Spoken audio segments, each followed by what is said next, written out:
Welcome to the Sunway Test 8 Nurturing Business Champions 2021 competition. A very good morning to Mr. Teo Yising, our Executive Director of Sunway College, our distinguished panel of judges, and to all of you who are with us on YouTube. My name is Jack, and I'm your host today. Since the inception of the NBC competition in 2016, a total of 539 teams of 2,620 students have actually participated in this particular competition. And the success of the competition is only made possible by the support of the big 5 accounting firms, as well as our very own Sunway iLabs. Okay, so it is my privilege now to introduce to you our esteemed panel of judges. We have from BDO, Miss Bonnie Tam. Okay, she's the head of the People and Support. From Deloitte, Mr. Peter Lim. Okay, our audit, Mr. Peter Lim, audit and assurance partner. Okay, Peter, hi Peter. Hello.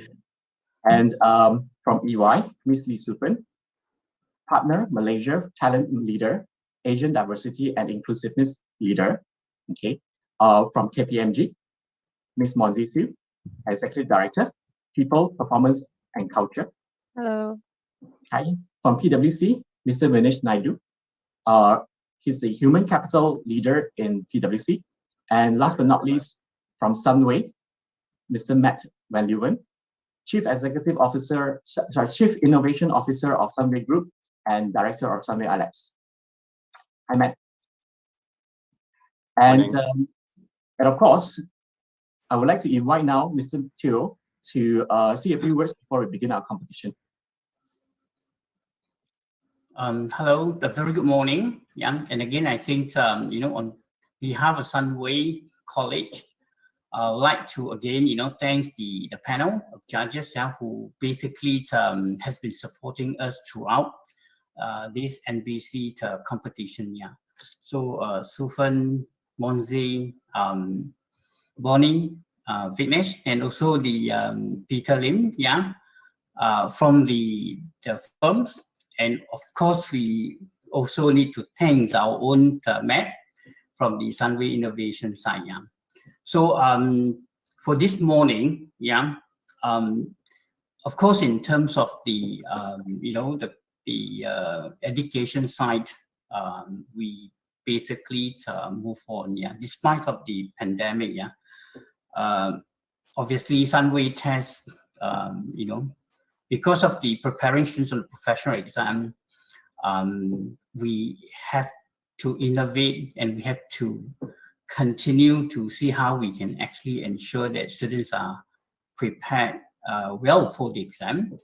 And in addition to that, also to ensure that they are basically job ready. I think that's very, very important. Yeah. So this is the new normal.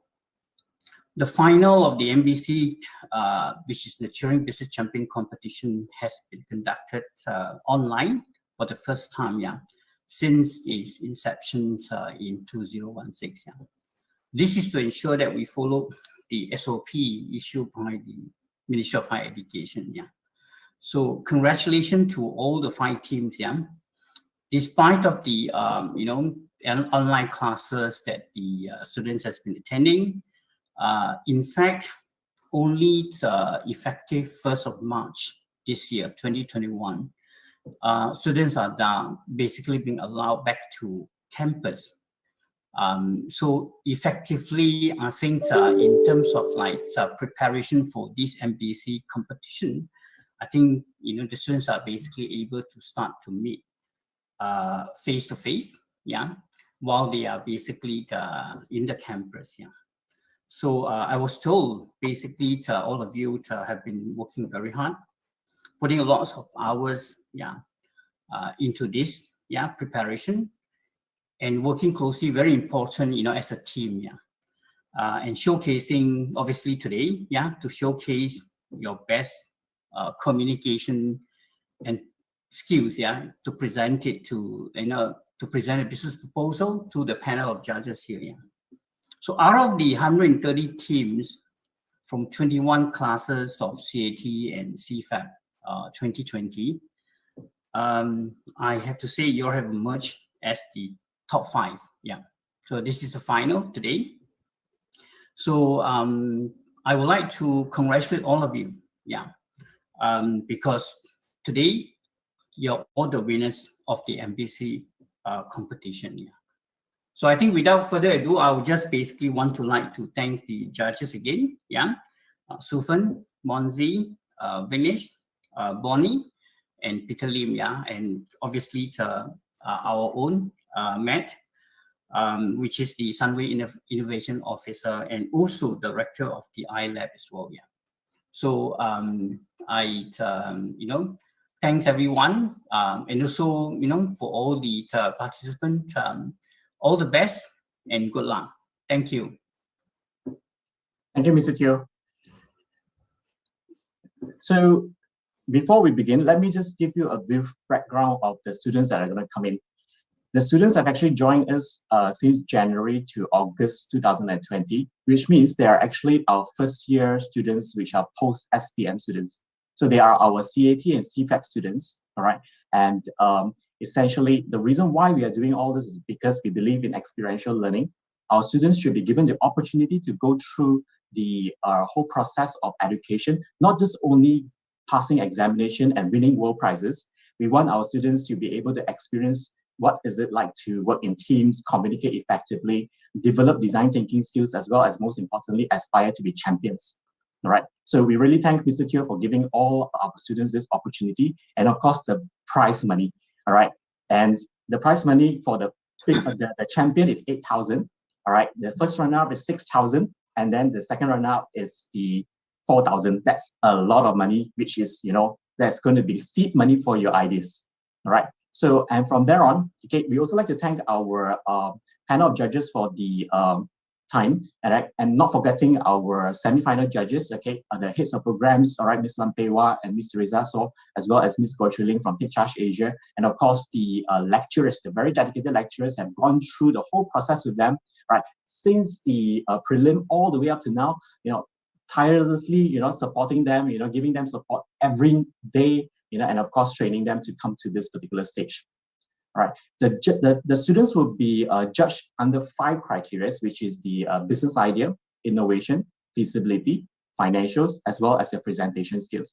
So you will notice that, when they present the whole process, it's not just only the presentation skills they want to see, it's how they have integrated the business idea to what they have learned in their syllabus in ACCA as well as the ICW programs. All right, so we give them the opportunity to apply what they have learned, all right, so that it becomes very relevant. And me being a lecturer, we realize that, without that experience, when they move on to the higher level, it's very difficult for us to pivot on how we teach those particular theories and how they use the models. So when they have got this experience in the first year, we are able to then, from there on, all right, say, hey, do you remember that we did the NBC? All right, do you know why your product failed? All that is going to give them the experience, all right, of being able to understand, that's why we didn't manage to go through. We want them to go through the process of learning from their mistakes. All right. So of course, today we only have 5 teams. What about the other teams that did not go through? Well, it's a learning experience that they really truly gained. And from there on, definitely in the second and the third year of the process of us, taking them through the professional program, they will basically be able to understand what we are teaching better, apply better, and of course, develop their higher order thinking skills better. So, and each team is given 10 minutes to present. All right. And from there on, we will be going through the Q&A session, and the Q&A session is also 10 minutes and no time extension is given. All right. So that maximum 20 minutes they spend with the judges. All right. And that's basically it. So we shall now, all right, like to start the competition. Okay. We will now start to bring in our first team of students. All right. Which is the team Luminism. All right. Which is going to be the team that is going to present to our judges. So before we go, we would like to thank Mr. Teo again, all right, for the giving us this competition, all right. So for your vision and of course, your generosity for giving us this particular whole competition with all very attractive prizes. Okay, so we will have the students come into the process now, all right, and then they will start to do the presentation. Okay, so students, would you like to introduce yourself?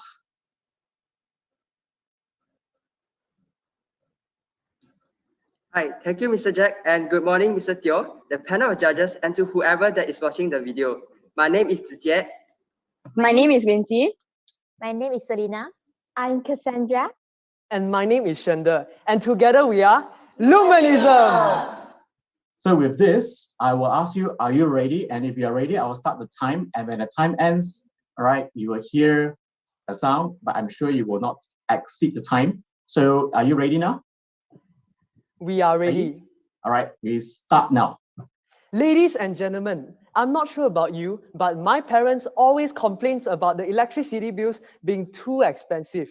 But I'm sure that my parents aren't alone. Many other households out there are facing the same issue. Fellow investors, don't you feel the same?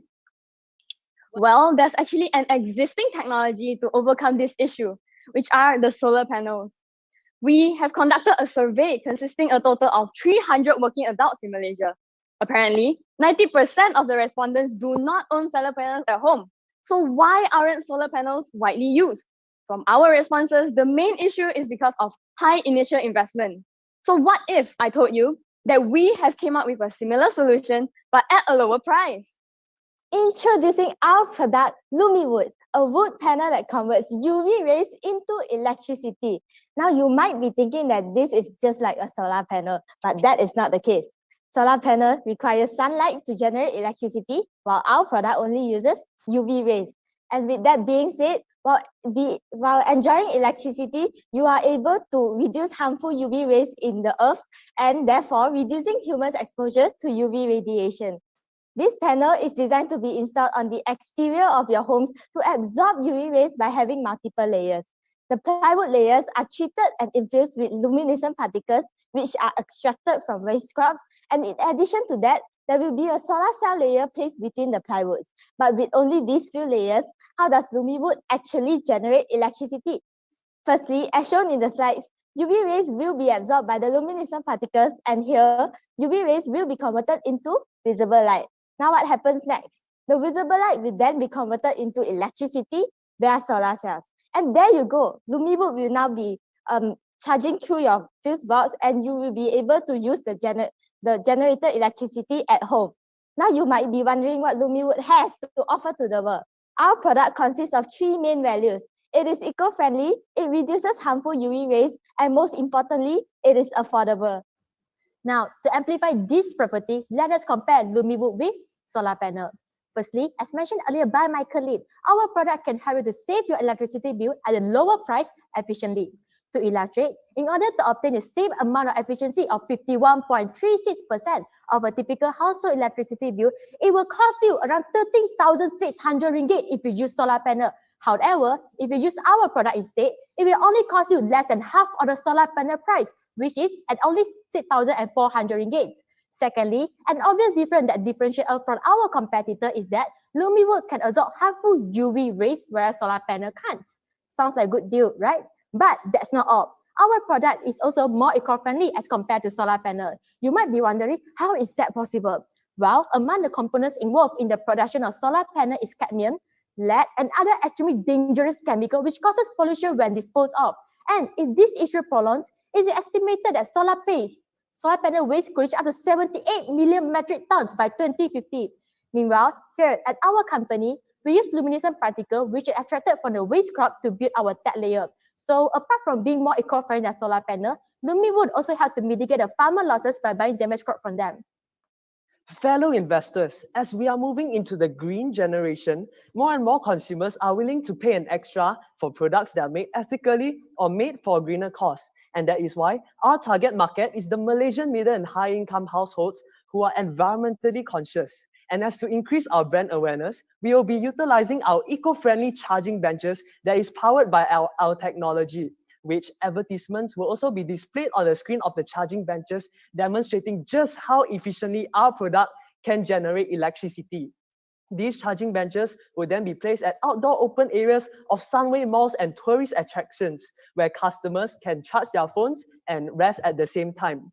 Furthermore, we will also establish an online presence as well as to utilize strategic ad placements on social media. And if customers are still doubtful, they can head to one of any 30 strategically located creative lab outlets across Malaysia, as we will be forming a strategic alliance with them to display our products in their stores. Customers will be able to visualize how their homes will look like if our products are displayed in their stores by utilizing Creative Lab's 3D visualization technology. Moving on, customers can also visit our website to get to know more about how much they can save and what type of designs are available. And lastly, customer service will be available and the installation process will be guided by us every single step of the way. Ladies and gentlemen, we are currently on our way to build our prototype. We will be funding 20,000 ringgit ourselves, in addition to the prize money to develop our prototype in collaboration with Sunway iLabs. In fact, we have already consulted a representative from Sunway iLabs to inquire about the prototype procedures. We are confident that our prototype and the other necessary testings will be done before the launch of our product, which is within this year. Furthermore, our company will be needing an investment of 80,000 ringgit to develop a larger scale of our prototype, which are the charging benches shown earlier. For our business milestone in 2022, we will be forming a joint venture with Sunway Group. During the year, we plan to launch our product by installing LumiWood panels in Sunway's future developments.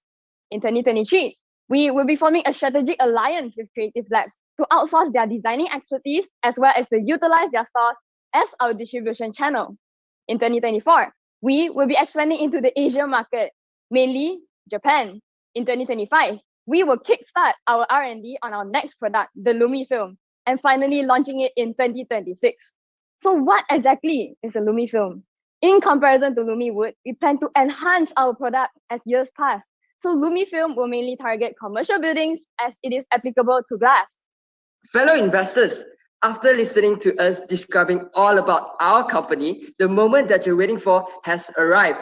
The numbers. In terms of price, each square meter of LumiWood will sell for 399 ringgit. An average household advised to purchase 16 square meters, making a total of 6,400 ringgit. On the other hand, the cost to produce a square meter of our panel is at 223 ringgit. Therefore, bringing us a markup of 78.92%. Now, if you may avoid attention to our revenue projection, you'll be able to see a steady growth in our revenue, starting from around 1 million ringgit in year 2022, going up to more than 4 million ringgit at year 2024. You might say there's a declination in year 2025, but don't worry, as after an intense R&D procedure in 2024, we'll be introducing our new product, the LumiFilm, to boost our company sales in year 2025, thus helping us reach up to more than 5 million ringgit. Moving on, based on our analysis, our product will break even when it reaches a target sale of only 3,864 square meters. Lastly, here is our profit projection. Fellow investors, I know that you might be afraid of looking at the first year figure, as we will be having a loss of around 150,000 ringgit. But fear not, as this loss is taken to have a greater future, as the cost in the first year is mainly due to expanding our R&D team. As you can see, this is not the only place we stand.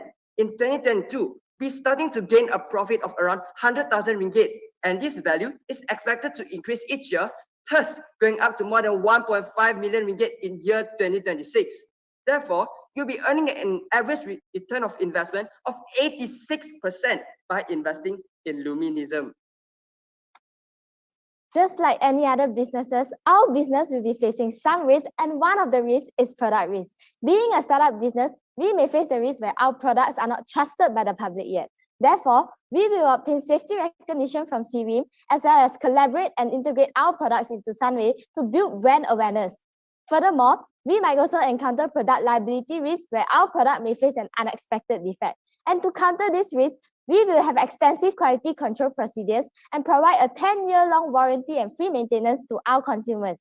Next, we might also face the risk of our product and technology being replicated. And to counter this problem, we will apply for patents, and we aim to be more innovative while designing our product. And of course, not forgetting our financial risk. To mitigate this risk, we plan to cut down our costs by channeling resources from Sunway as well as from ourselves. Ladies and gentlemen, as you can see, with our technology, the benefits you get are endless. With LumiWood, you'll be able to save money, save yourself from harmful UV rays, and save the earth from climate change and crop wastage. So what are you waiting for? Invest in us today and let us Light up your world! This has been Luminism, and thank you for listening. Thank you very much, team. Judges, would you be ready to ask questions? If you're ready, I will start the time for the question and answers. Yes? Yeah. Yes. Peter, you want to start first? Yeah. Okay, thank you. I might have missed it. How many watts of electricity can your product generate? That's the first question. Then after the installation, right, will there be a maintenance cost? How much will be the maintenance cost monthly? And based on your presentation just now, I think that what Lumiwood is about 16 meters per square feet. Then you can generate a profit of 78.92%. What is the basis of this computation? And also, I think the revenue growth and also the ROI growth is very high. So I would like to know the basis of this revenue growth and ROI. And the last question will be, do you need any approval from the authority? Thank you. So thank you for your question, Mr. Kim. So for our wood panel, each square meter of our panel would be producing 50 watts of electricity. And for the installation process, my colleague Shanda would be briefing you about the installation. So for the installation process, we will actually be consulting you as a customer. And after the consultation, we will actually be going to your house and actually act as the professionals to identify the best spot possible for UV absorption. And we will actually advise you to install over there.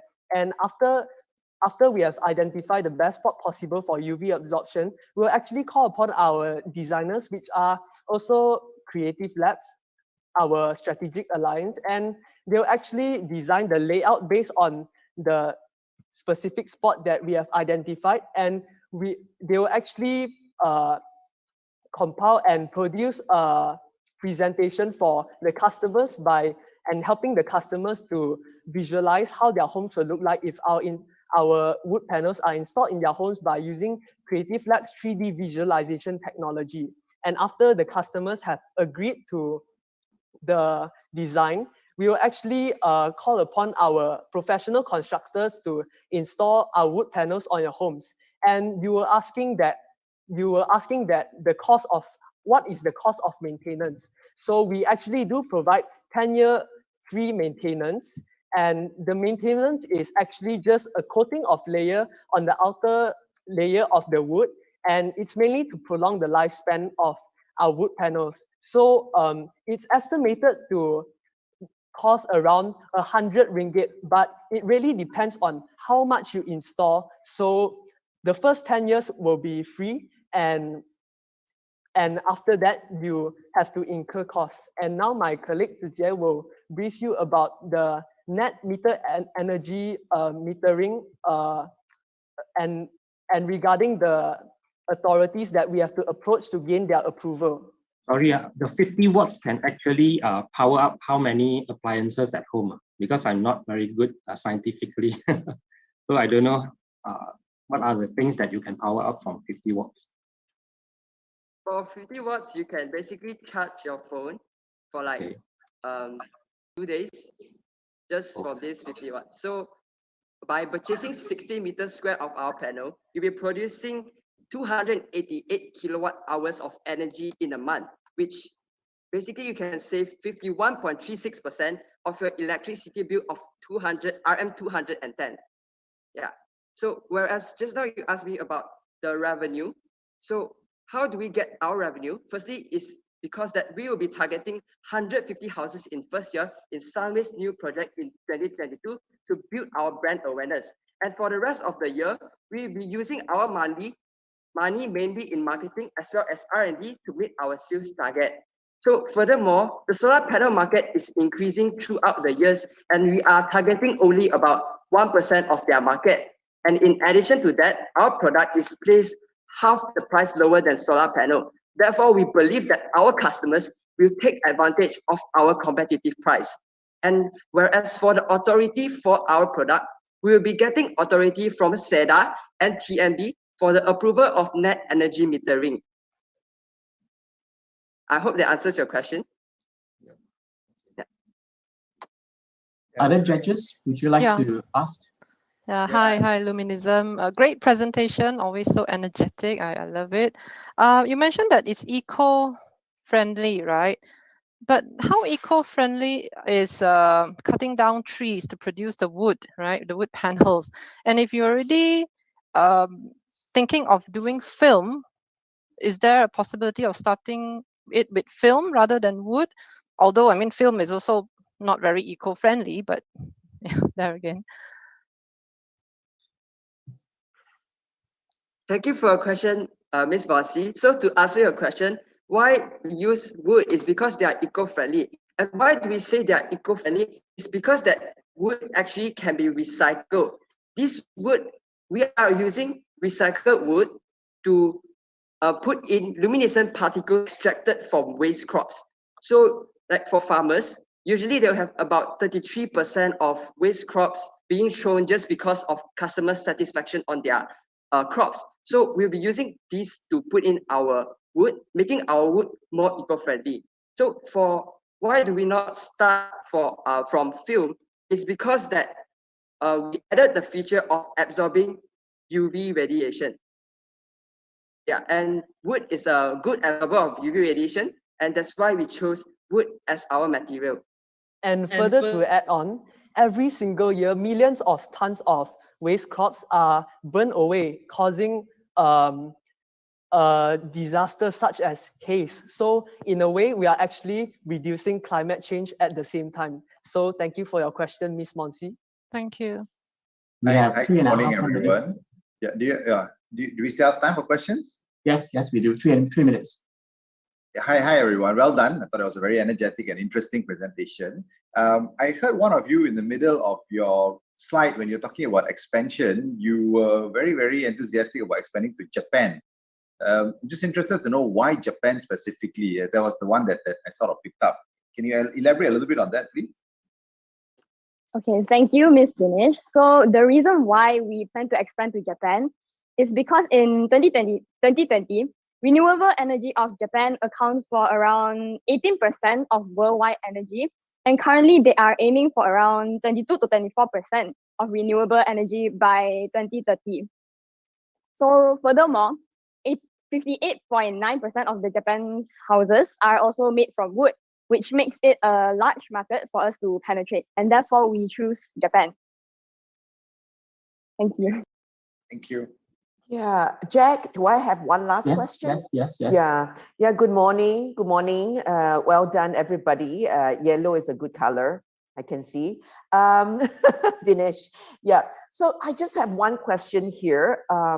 Your supply chain for your raw mats, have you done any analysis of tie-ups?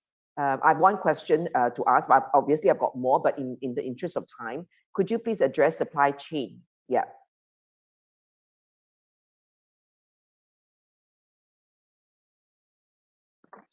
Thank you for your question, Ms. Sufandi. So for our supply chain, we'll be getting waste crops from local farmers, and for solar cells, we'll be getting from Malaysian, Selangor UV producer, and whereas for our plywood, we'll be getting it from Willy Timber, which is a top marine plywood supplier in Malaysia. Yeah, so I hope that answers your question. We have 1 minute more. The rest of the judges? I have one more question. Yeah, well done, guys. I like the concept, and it's good that you guys are thinking about the sustainable development aspects as well. That's really, really good to see. Just got a question. I think just following up on a previous one on supply, right? Because when you work with waste materials from farms, I mean, that's a really good concept. But you also need to take that into account that you can secure your supply all the time, right? Because if you're going to scale up and you got a big project, you must have enough materials. How do you intend to do that? And have you thought about pricing, right? What are you paying the farmers for this? Okay, thank you for your question, Mr. Matt. So once we actually be able to expand to wider markets, we are actually planning to source our crop waste not just from only Malaysia, but from other countries where large crops waste are actually thrown away and burned off, such as Philippines. So yes, we were expanding our supply from not only just Malaysia. But the quota will impact your cost, right? So how much are you paying for? I mean, the further it is from your side, the more it's going to cost you. And the more miles it has to fly, that also is adding to your carbon emissions. So, you know, think about sustainability again. So, yeah, what's the cost of that, the supply? Have you thought about that?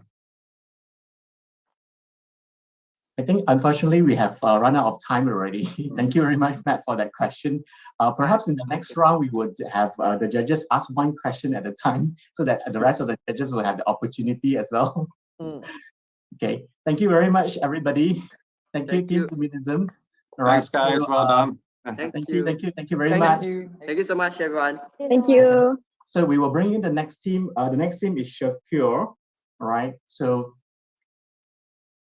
the next team is coming in. Thank you, judges. Live broadcast is still on.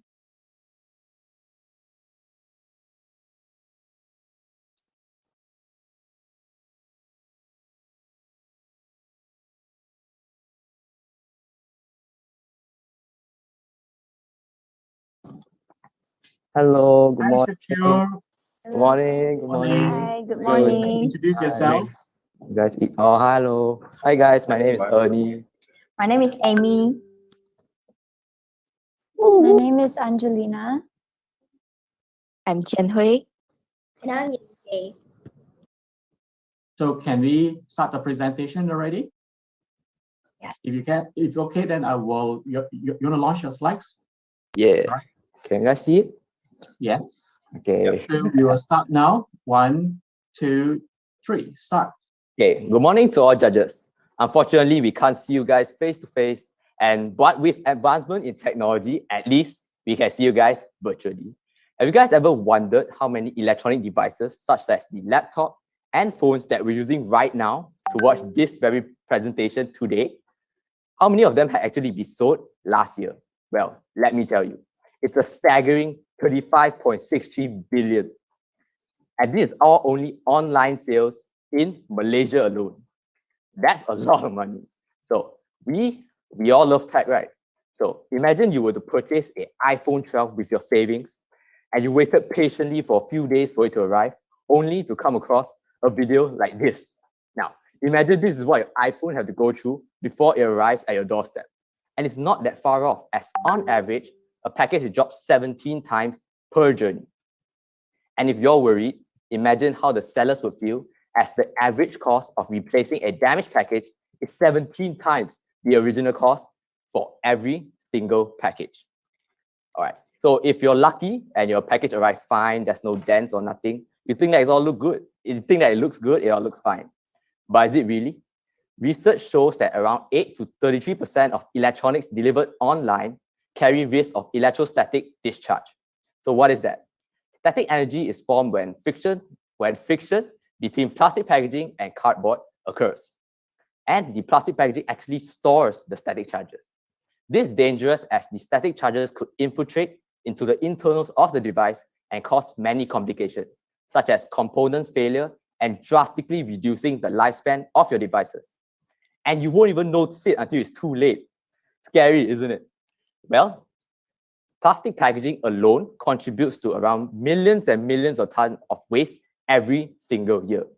But don't worry, with all these problems, we manage to keep them secure.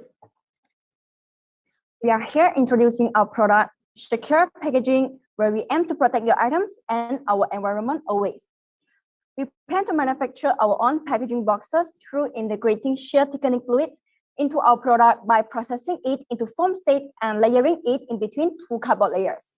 Some of you might be wondering, what is shear thickening fluid? It is a type of non-Newtonian fluid which viscosity depends on its shear rate. To put it simply, the particles are more closely packed together when a higher force is applied on it, as shown in the video, and vice versa. Providing incredible strength and energy dispersion whilst being lighter than most of its other protective counterparts. This is the reason why it has been commonly used in the military as a protective gear, not as liquid armor. On top of being strong, it has high stability, high boiling point, non-flammable, and biodegradable. According to Purm research, the shear thickening fluid is 8 times stronger than bubble wrap, and it is also more eco-friendly as it only takes 90 days to biodegrade in comparison to 180 days. We will also apply the waterproofing latex glue on our boxes to make them water resistant. With additional strength, cost saving for businesses, water resistant, free from electrostatic charge while also being biodegradable. Definitely, our secure packaging provides you a better and a more sustainable way to protect your electronics. So, Qianhui, how much would this all cost? So, ladies and gentlemen, our secure packaging would only cost you 10 ringgit and 50 cents per meter square, which would bring us a contribution of 4 ringgit and 37 cents per meter square. Our prices are actually marginally higher in comparison of the prices with the boxes and bubble wrap. But we Secure can increase your efficiency of you packaging your items. And we mainly offer customizations of our product through our website to best fit your items. If you take a look to our revenue projection, we're expecting a steady growth in revenue for first 5 years, starting from 2.1 million ringgit on year 1 to 4.5 million ringgit on year 5. Next, based on our break-even analysis, we are expecting to break even at 98,000 units, which will be achieved around 6 months. Now, let me show you of our profit projection. The profit of first year would be around 0.5 million ringgit, and it will continually grow to 1 million ringgit on year 5. We will be able to achieve a projected payback period of just 11 months. To achieve all of this, we'll need a total investment of 870,000 ringgit. But at this moment, we are only asking 60,000 ringgit from all of you to kickstart our prototyping stage. So we welcome all of you to invest in us. And a great news to the investors is our average return rate will be 75% on first 5 years. So don't hesitate and join us now. How do we market our product in K? So for our target markets, the manufacturers selling vulnerable and premium products, particularly in the electronics and electrical industry, such as phones and laptops. You might be wondering why we want to target them. Dear judges, do you know that consumers' electronic packaging market in Malaysia is expected to achieve a CAGR of 9.5% from year 2021 to year 2026? Last year, smartphones were one of the top products bought on Shopee during its 12/12 shopping festival. The number of smartphones sold in the marketplace could cover 3 football fields. As aforementioned, these electronic products are one of the most easily damaged items that need strong packaging. So our product today, here, Shokur, will be really beneficial to them, and it plays a really important role to them too. Next, about ways to market our product. We're going to sell our product online through our website. We'll also be making use of email marketing and also direct marketing by selling it directly to our target markets. However, ladies and gentlemen, that's not all we have. We're also going to have a launch event 1 month before the 11/11 shopping festival. We'll also be partnering with laptop companies like Illegal and also Dell Company. During this live event, we'll be showing the strength of our secure packaging. For example, we'll be getting representative from the audience to drop a laptop in our packaging from 4 meters high. If it's break, we'll give our cash prizes to them. But don't worry, we'll assure that there won't be scratches on the laptop. We'll also be passing our stage to our partners to further advertise their online stores. Perhaps buying your electronics which are specially packaged in our packaging, wouldn't it feel secure? Last but not least, we'll also be using social media platforms such as Facebook, Instagram, and YouTube to promote our product and also live broadcast our events. And right now, I'll pass it to Angelina for the risk and risk mitigation part. Now, as with all things, risk will always exist when trying to introduce a new product, and these are the main ones we'll be talking about. The first risk is competitors' risk, and to mitigate the risk of our product being replicated, we're going to be applying for a utility patent and utilizing first movers' advantage to establish strong brand recognition and loyalty. We will also look to form exclusive contracts with our customers and premium contracts with key suppliers. The second risk is product risk, and this is the risk that our product may not meet customer needs. So, as we mentioned earlier, we'll be going through a small-scale prototyping stage and work closely with our customers to develop the right packaging for them. We will also flexibly apply our technology to be open to developing new products. The third and final risk is product liability risk, and this is the risk of manufacturing defects. So we'll be reducing this risk by implementing quality assurance policy and quality management systems in accordance with ISO 9001 and performing a review of packaging materials and designs before they're used or shipped out. Our company will also be covered by product liability insurance to share risk of any such incidents. Now on to business milestones. So here's our business milestone. In the first year, we're going to produce the prototype of our product in the first 4 months. And then later on, we will officially launch our Shokur product, which will protect your electronics. Next year, we'll be joining a partnership with Kin Company, which is a local electronic company in Malaysia. In year 3, we'll be carrying out research and development to research the technology to improve our products. And finally, in year 4, we're spreading our market into Malaysia's cosmetic packaging market to build a larger reputation for our product. So to wrap it all up, we stand to ensure product safety, save costs for businesses, and uphold sustainability. And with your help, we can all be part of a new change and lead the way in this ever-exciting technological revolution. In this day and age, it always helps to be a little bit hopeful.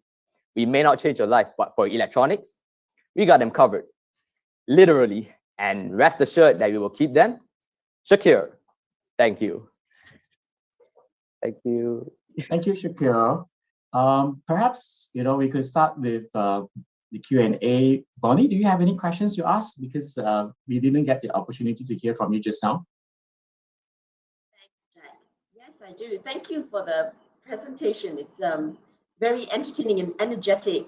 And well, I was just something starkly stood out to me with packaging. I think you mentioned that your product is going to be a bit more expensive compared to your competitors. I roughly, it was about 60 cents or something like that, or can't remember the number. But so how will you address that? Because I think packaging is a very commodity-based type of thing, right? And as a consumer, or rather as if I'm going to buy a product, I'm going to be very price sensitive.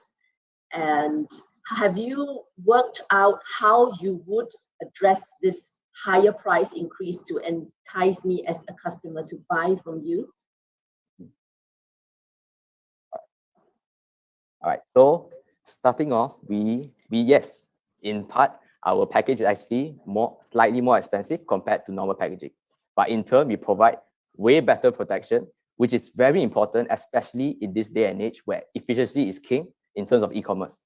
We provide our boxes through customization, where you could just slot it in, and it has 8 times as much strength, and it saves you a ton of shipping costs. As courier companies nowadays, they mainly ship based on volumetric weight, which is how much space your product actually takes up.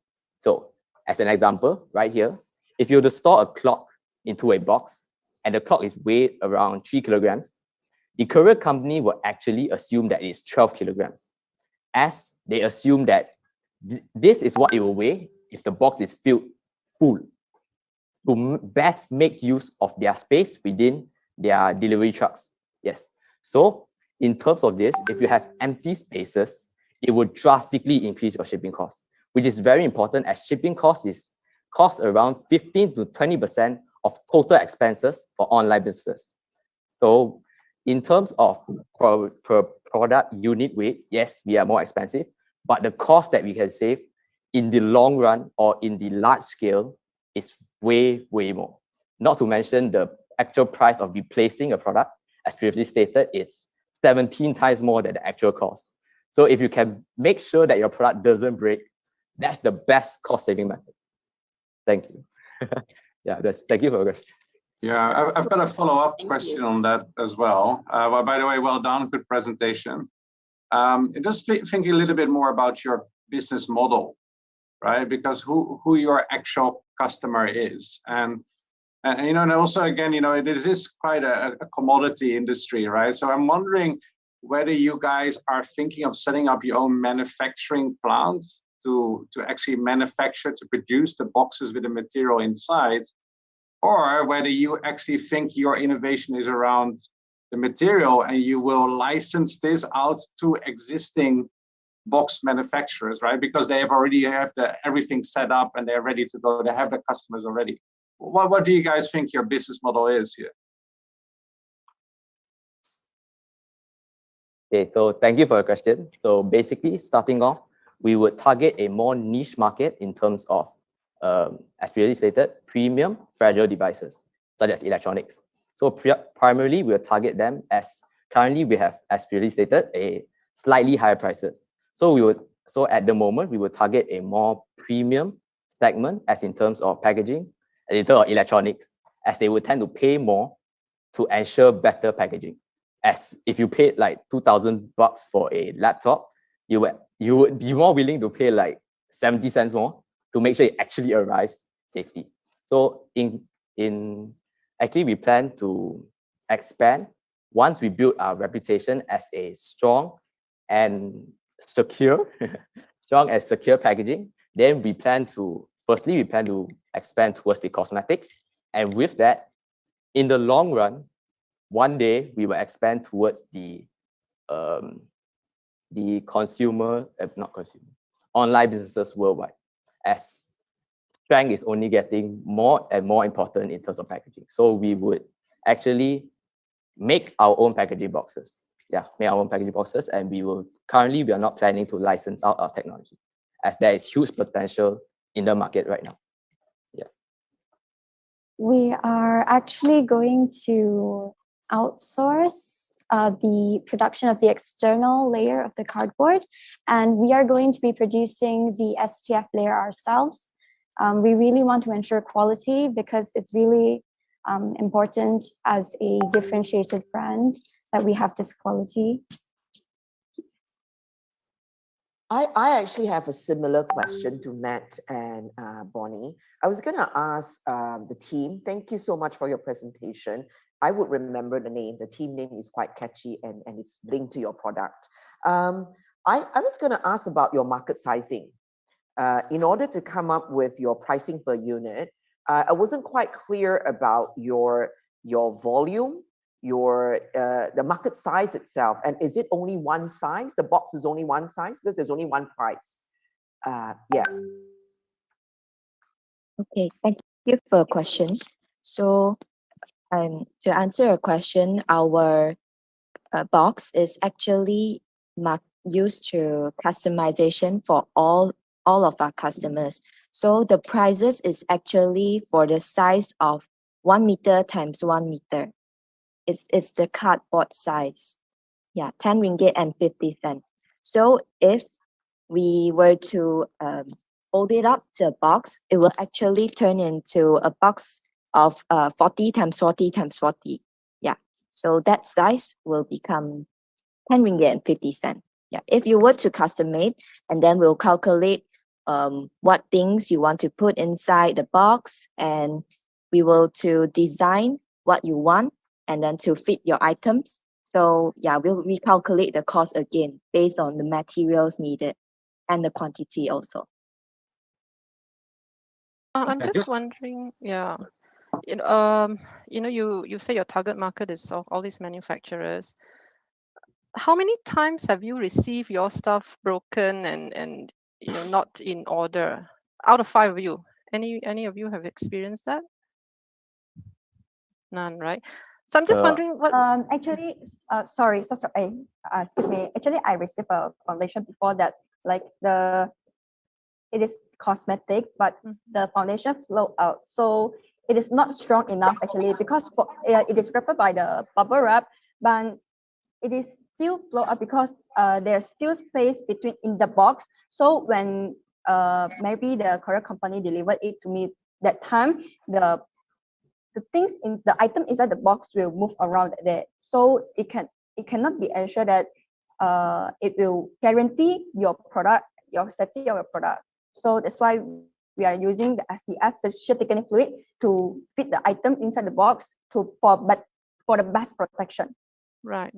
I'm just wondering, I mean, for that additional cost, how many manufacturers will be compelled to spend that additional money for packaging that will immediately be thrown away? I think although it's important for the packaging to be secured, but you can probably do it with other ways, maybe more bubble wrap, or putting it more secured rather than loosely packaged.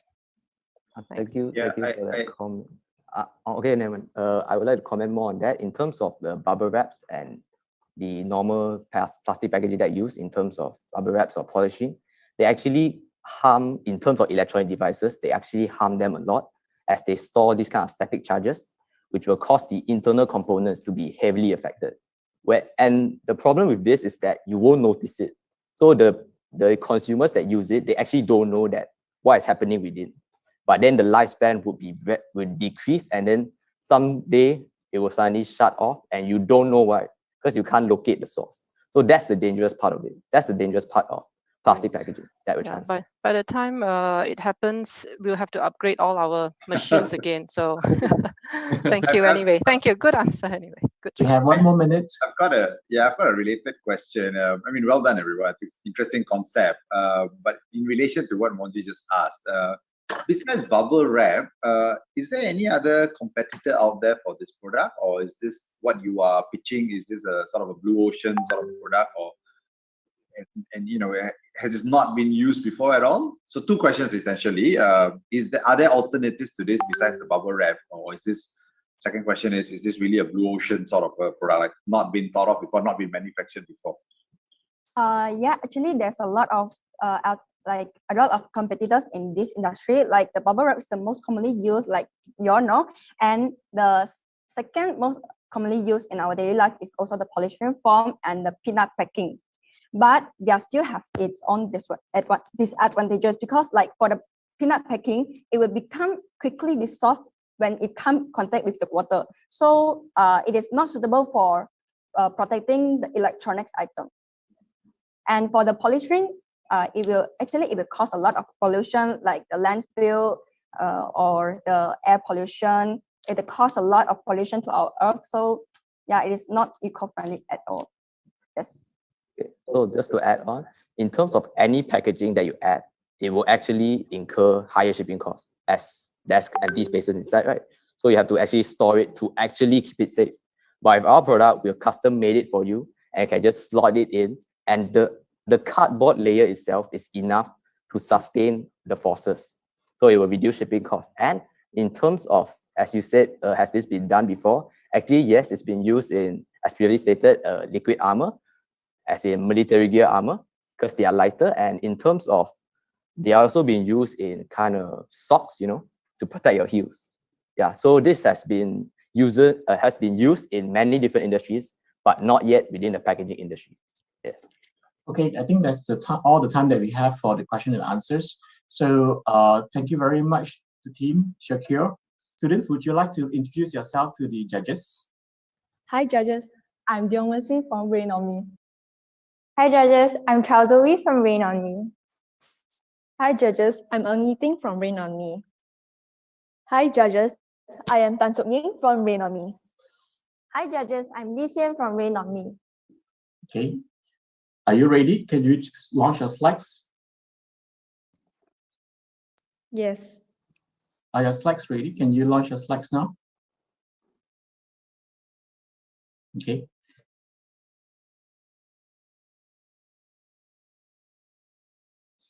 Right, and your time starts now. Good morning, judges. I would like to start this business proposal by asking for a raise of hand if you own a car. Thank you, everyone. As you can see, many of us own a car. In fact, car ownership in Malaysia reached 89%, placing Malaysia at top 2 in Southeast Asia. And that is our target market, the owners of the 14 million passenger cars registered in Malaysia. We are Rain On Me. So based on a report by the US Department of Transportation, it was concluded that 22% of car accidents happen during wet weather. In 2018 alone, 500,000 car accidents are reported in Malaysia. 22% of that is 110,000 cases. In just a year, that number is alarmingly high, and we're aiming to bring it down. My team member Sok Ying will continue to elaborate on this problem. Thank you. So dear drivers, this looks familiar, right? The only thing we depend on this kind of situation, especially at night, is the headlights of vehicles. Now, let's pretend I'm driving. I look into the side mirror and wonder, is there a car behind me, or is there a motorcycle trying to overtake me? The thing is, I wouldn't know. Isn't it dangerous? What if I made a mistake? and this will definitely cause a major accident. So this is where our product, Rain On Me, kicks in. Rain On Me is a magic film that can be applied onto the windshields of vehicles.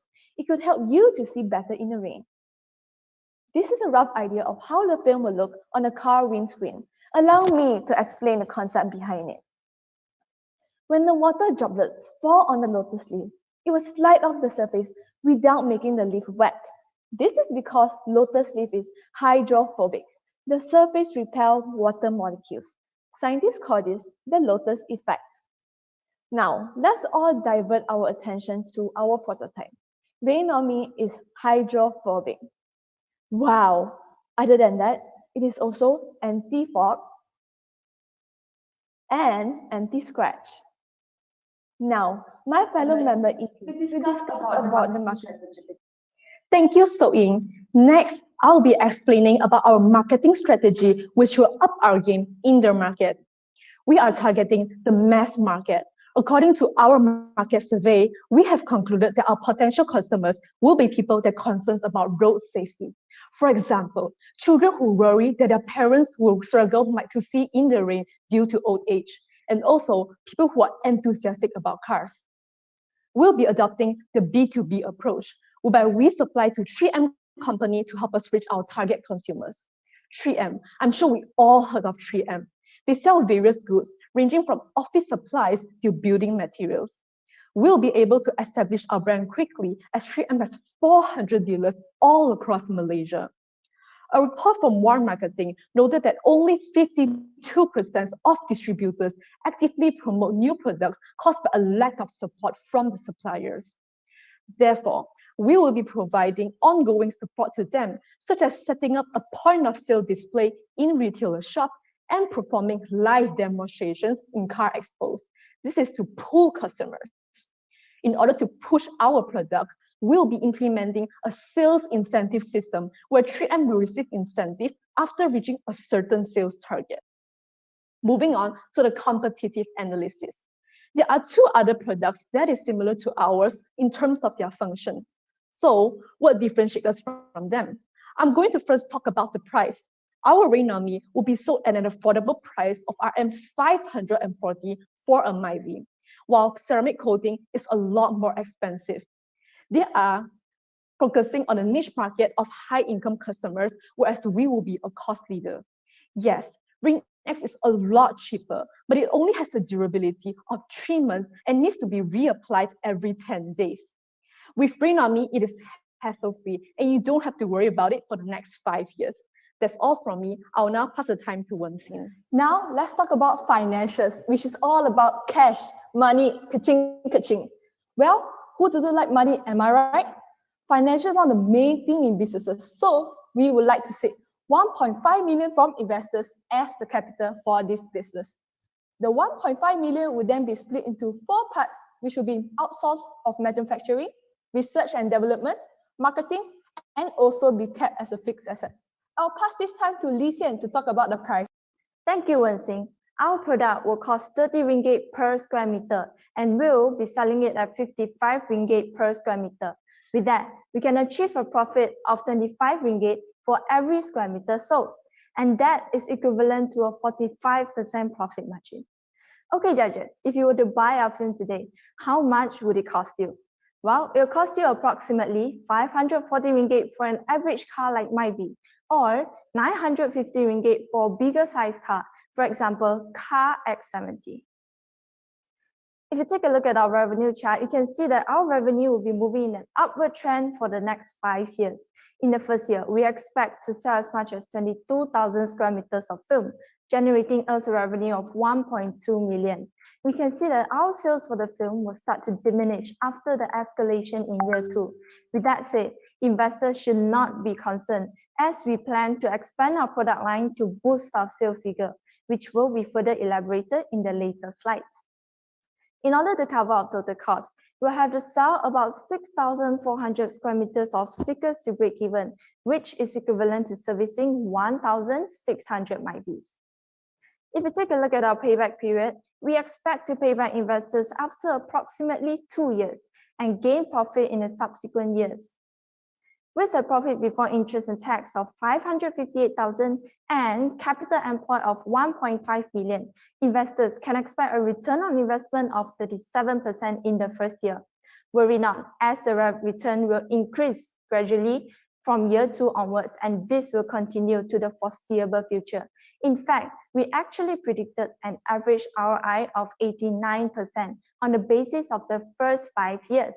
Now back to Wen-Xin. Moving on to one of the hardest things to tackle in businesses, which is risk identification and management. This is very important as it could jeopardize the potential growth of a business. So, what are the risks? The biggest risk is competitors' risk. We will need to avoid this by doing patent assertions. Other than that, we will also be applying for an ISO certification to gain customers' trust on buying our product. Secondly, the operational risk, where there may be a increase in lead time due to outsourced manufacturing. We will be mitigating this risk by increasing our order frequency and managing our inventory. Third risk, quality risk. This could actually cause potential losses of customers. We will reduce this by ensuring every product go through quality inspection to maintain its quality to retain our existing customers. Last but not least, the financial risk, where we might suffer potential losses and consequently not able to pay back investors. But fret not. We will avoid this by limiting our liability by practicing proper and strategic cash flow and also diversify our sources of income. I'll pass this time to Zoe to talk about the milestones of our company. Thank you, Wen-Xin. So on to the milestones of our company. The 3 E's: establish, enter, expand. In the first year, we'll establish our brand through 3M's wide network of dealers. Then in year 3, we are going to enter a new market by supplying buildings and spectacle lenses firm. After that, in year 5, we aim to expand to other Southeast Asia countries like Indonesia, Philippines, and Thailand. As I've mentioned just now about entering a new market, we'll first supply building foams to 3M. It can be used on windows of high-rise buildings. Usually, these building windows are cleaned 3 times per year to maintain its cleanliness. With our foams, building will be able to look squeaky clean all year round. And no, the potential of our foam does not end there. People who wear glasses will understand that glasses often fogs up, especially right now as we have to wear a mask due to the COVID-19 pandemic. But this will not be an issue anymore. We'll be supplying our foam to Essilor. Who is Essilor? The lenses in my glasses and yours too are most likely made by Essilor. It controls half of the world's prescription lens business in the past 20 years. Well, that's all from me. So it will sum it up for all of us. Dear investors, why not invest in Rain on Me? We need your help in supporting our value proposition, which is to increase road safety during wet weathers. Rain on Me not only can save your life, but also your loved ones. Your vision is our mission. Thank you. Okay, students. We are now moving into the Q&A session. Judges, who would like to start first? Hi, Rain on Me. Thanks for your presentation. Your slides on the statistics, right? You shared US statistics, but I know you want to penetrate into the global market, but what about the statistics in Malaysia? Because when you sell this film to people, you would obviously have to install it here, right? So are you also, what is the potential for the Malaysian market?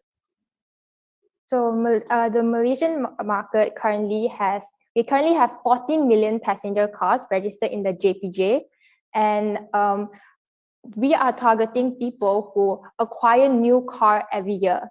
And according to Malaysian Automotive Association, there is 500,000 cars that are registered every year that are new on the road.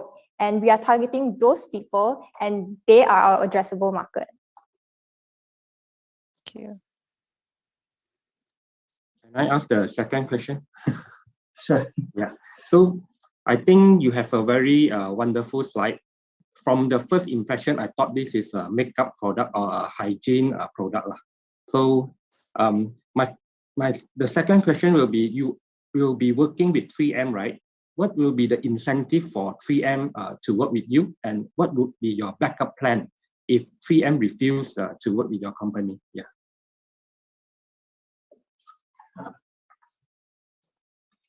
So our backup plan is to work with car manufacturers. If 3M doesn't work with us, they can install our firm on the car in their factory straight away. Yes, that's our backup plan. I hope that answers your question. Do you have another question? Yep. Yes, I do want to ask a question, Rain on Me. Thank you so much for your presentation and for staying calm when your team member couldn't come on very quickly.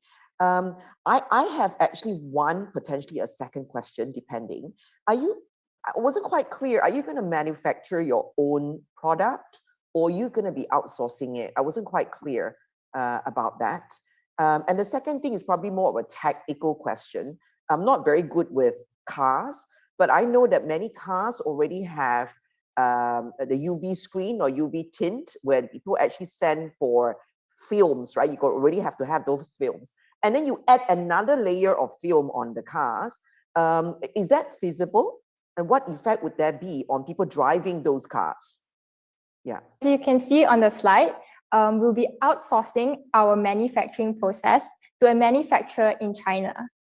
And then we'll distribute and we will supply it to 3M, which already has a wide network of dealers across Malaysia, and they have the resources to help us push our product to the market as fast as possible.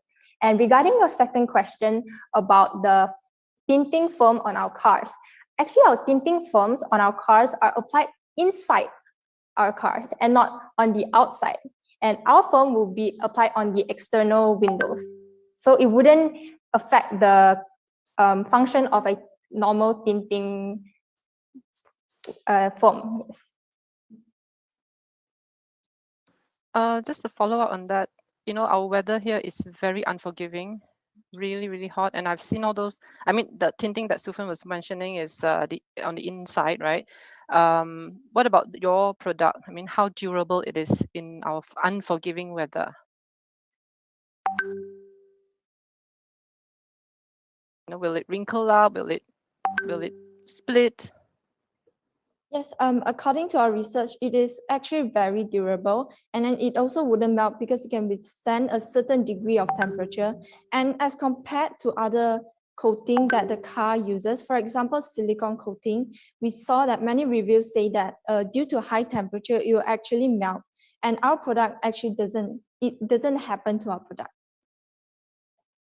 Yeah, I'll be interested to know a bit more about that question actually, because it sounds like a lot of research was done in the US, but the weather is pretty different locally. So that is something we need to be convinced about. I'm actually interested to hear a little bit more about the distribution channel as well, because I think it links to which market segment are you looking to push this product initially to grow? Is it the middle income market, the high end cars, the low end? Because that would determine, because your price point is somewhere in the middle, but if your suppliers are at the higher end, there may be a bit of a mismatch, right, between where you plan to expand and where you're distributing it.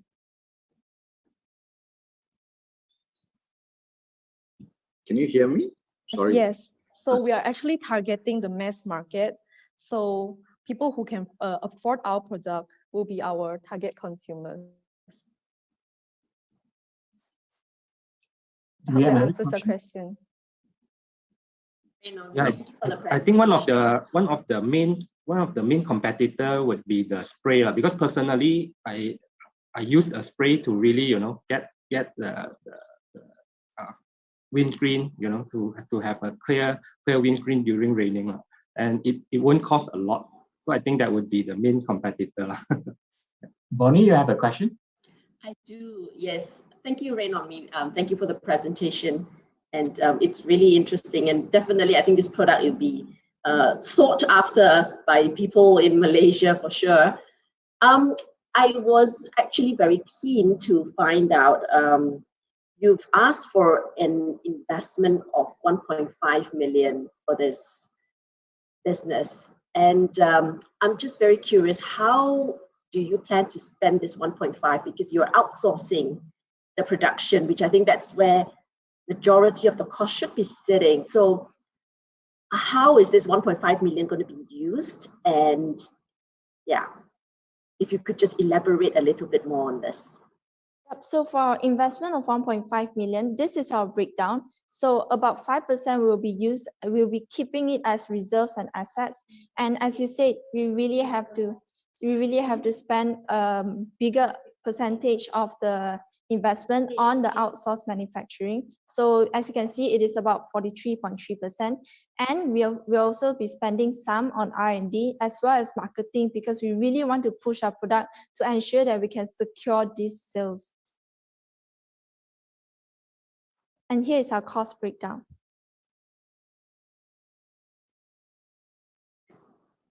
This cost is your operation cost or your investment cost? This will be the cost breakdown of our manufacturing side. Your production? Yeah, our production, yes. Right. So zooming in on your earlier slide where you explained that you're going to spend about 40% for the outsourcing of this. So maybe I may have understood you wrongly then, because when you say you're outsourcing this, so what exactly are you outsourcing in terms of the production? Are you just giving them the know-how and how to produce, and they are going to just be producing and selling it back to you, or? Okay, yeah, thank you for your question. So we'll be outsourcing our manufacturing process. But firstly, we come up with the idea of this entire film, and then we'll be outsourcing the manufacturing process to save the fixed cost, which will be tied out if we have many plant and machinery. And then they will produce the product, and then you will send it back to us, which we will be giving it to 3M. I hope that answers your question. We have time for one more question. Yeah, just maybe on your marketing strategy, right? I actually, I mean, it was a good presentation, but I think towards the end, I sort of shook me up when I saw that one of your markets could be like for foggy glasses, right? And I was just thinking, I was together with the CEO of AstraZeneca yesterday, and he gave an important keynote presentation, but his glasses were completely fogged up, and it just didn't look very nice for pictures, right, and everything. And I think right now you have such a big opportunity where a lot of people face this problem where wearing glasses, that I almost think that this should be your first market to go after, because everyone is talking about it, everyone is facing the problem, and I think now with people wearing the face masks, it's the right time to enter the markets for that particular application. So I was wondering if you've done your research when it comes to the number of sales you can make for glasses, the pricing for that, versus the application for cars, right? Have you really considered that? Like maybe the glasses market could be your first market instead of your third or second? Thank you for your question. So yes, we have considered about that. However, for glasses, we consider the possibility that it may affect your power in your glasses, your lens prescription. So considering that, we find out that it's we'll need more money to conduct more R&D to kind of like produce this product to be used for glasses. And the reason why we choose car is because we found out that it is also a big issue. As you have seen in our slides, that our car will kind of like get foggy, and then also we can't see clearly due to rainy weathers. So we decide to target this issue first to kind of establish our brand in the first year. And after that, as we gain more confidence and the consumer know our brand more, we can then expand into the other markets. Thank you. That's all the time we have for the Q&A. So thank you very much, team Rain On Me. We shall have the next team, Snooze A Bits, in the room. Thank you very much. Thank you, judges. Thank you, judges. Thank you. Thank you, judges. Thank you. We are still live broadcasting, and we will be seeing Snooze A Bits, which is our fourth team.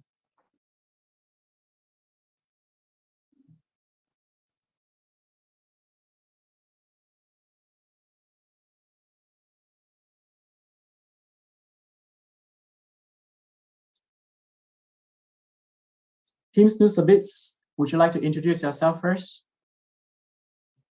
Good morning to Mr. Teo, Mr. Zhe, and to the judges. My name is Nurul Zakira. I'm Elika Mariu. My name is Ain Wajiha. Hi, I'm Nur Alia Najwa. And my name is Nur Hayu Atira. Please look forward for our presentation. Okay, so would you like to launch your slides first before we start?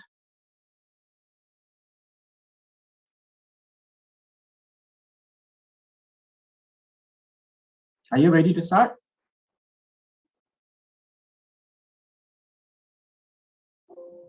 Yes, I'll start. Okay, 1, 2, 3, go. A very good morning to the panel of judges, ladies and gentlemen. Before we go to our product, maybe I could start by asking a simple question. Have you ever been annoyed by a loud alarm sound? I am pretty sure that most of us actually lose patience when you hear someone's alarm is ringing but their owners didn't wake up yet. It might happen for every single morning when we're living with someone, especially when that person is hard to wake up by an alarm or even by putting a bomb beside them, or in different scenarios, you don't want to make a noise that can disturb other people in their sweet dreams. And we might also be wondering, how does deaf people wake up from the sleep? So here we present to you Snooze A Bits. where this Snooze A Bits work. Here it is the video. This is Snooze A Bits, a pillow alarm. Made from vacuum type of pillow. It also has a flat surface. Inside of it, we have the small vibrating motors installed. These vibrating motors will also lead the pillow to vibrate along.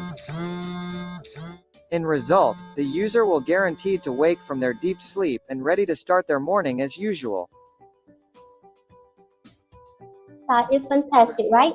Now let's take a look how you set the alarm. It has a script that you can put through as many hours that you want to sleep. We designed this product for everyone, but as our business being aware about the deaf community, we approached the Deaf and Hearing Loss Society in Malaysia to expand our marketing, as we know this pillow alarm might help them, and this will lead to corporate social responsibility (CSR) contribution. With this, deaf and hearing loss will be known as the niche market to our business. How does our pillow alarm help you? As I mentioned earlier, it will wake you up by a suitable vibration. What important is, we tend to wake up abruptly, but that action can lead to worse heart condition and higher blood pressure. Next, deep sleep is an excellent of picking up. It reduces stress and increases physical abilities. Ladies and gentlemen, do you know what is the consequences of putting phone beside us while sleeping? Looking at the slide, there is a proven that using phone as the alarm is actually a bad action. Or maybe we always ask our friends or spouse to wake us up. To sum up, maybe we could rely on it, but eventually it might be burdensome to them. I believe our innovation surely will be able to solve this problem. What is so special about our product? First, our product is at highest quality compared to other products because we use cotton wool as the insert of our pillow. This cotton is natural and very comfortable to lay on, and also hypoallergenic, more resilient and more durable. This is suitable for our consumers that might have sensitivity to dust and chemicals that usually found in the synthetic pillow. Next, there's approximately 24% of consumers are willing to pay more for recyclable products, which is 1.8 billion people. That's actually a lot. So our environmental friendly product will affect them more since the cotton pillow use can be recycled.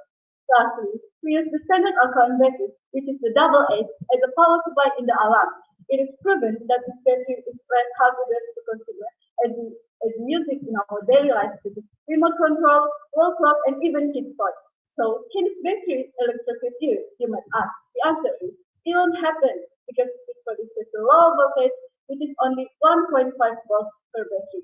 It might still occur, but only if the series contains up to 220 batteries. Now, we go to the market and industry analysis. We aim to achieve our sales from 3 categories, which is middle to high income group, university students, and deaf people. Do you guys know there are approximately 40,000 deaf people in Malaysia, and there is 1% of them are working? We targeted 33% of our sales are from deaf people. Based on our market research for university students, there are 56% of the students show their interest if there is existence of our pillow alarm in the market. Out of 56%, we aim 25% among them willing to buy our pillow alarm. For middle to high household income, we want to obtain 38% to our sales revenue. I would like to draw your attention to the marketing and promotion part. We decided to market our pillow alarm through social media platforms since they present huge opportunities to reach and connect with our target consumers. Not to forget, we build our trust and reputation through our content and email marketing. Here are the proven that social media platforms are the biggest contribution in this market. Next, in order to reach our special needs target consumer, we aim to collaborate with Social Welfare Malaysia and Malaysia Federation of Deaf and other organizations to launch a campaign as our community service for the deaf, like running a booth. Here also, we will be able to increase awareness about people with disabilities and emphasize the importance of sign language in our community. Now, let's dive into our sales and distribution. We use B2C, a business-to-consumer transaction, through big commerce platforms like official website, Shopee, and also Lazada. As we are new in this business world, we believe online retail is the best choice for us. Why? Because it helps us to lower our operational costs, and I will say it is more convenient as it saves time, energy, and difficulty since we are currently living in COVID-19 pandemic situation. Last but not least, it helps us to reach a wider audience. Database. Let me begin by explaining why Snooze A Bits pillow alarm is one step ahead than our competitor Agrippa. Our Snooze A Bit uses battery and it does not require an external power source, such as a battery charger, alternator, or solar panel. This is important as 40% of the population will check out for the products, or to be specific, a pillow that is convenient, practical, and untroublesome. Another significant point is that Snooze A Bit is a vacuum type of pillow, thus it is suitable for traveling, contrast to Agrippa, since users can compress it into their luggage. This will be a worthy product, particularly working people that are required to go for outstation. It is light, travel-friendly, convenient. I mean, what more could we ask for?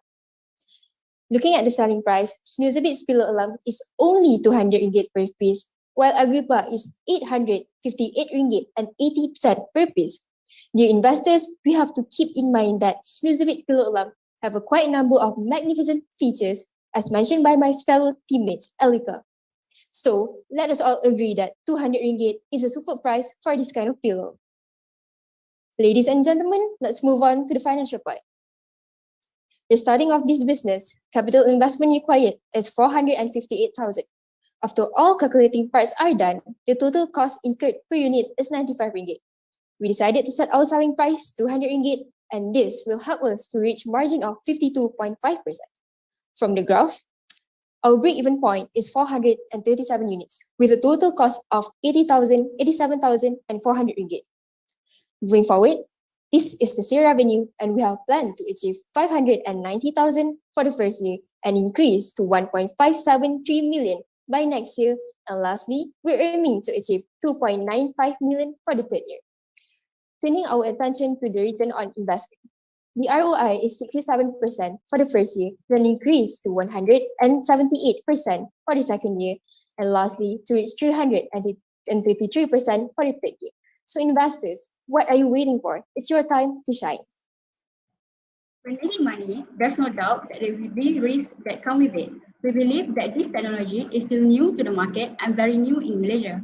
As a public, they do have trust issue with the new product, and as a company, we will source a reliable influencer and provide with 1-year warranty to boost their confidence with us.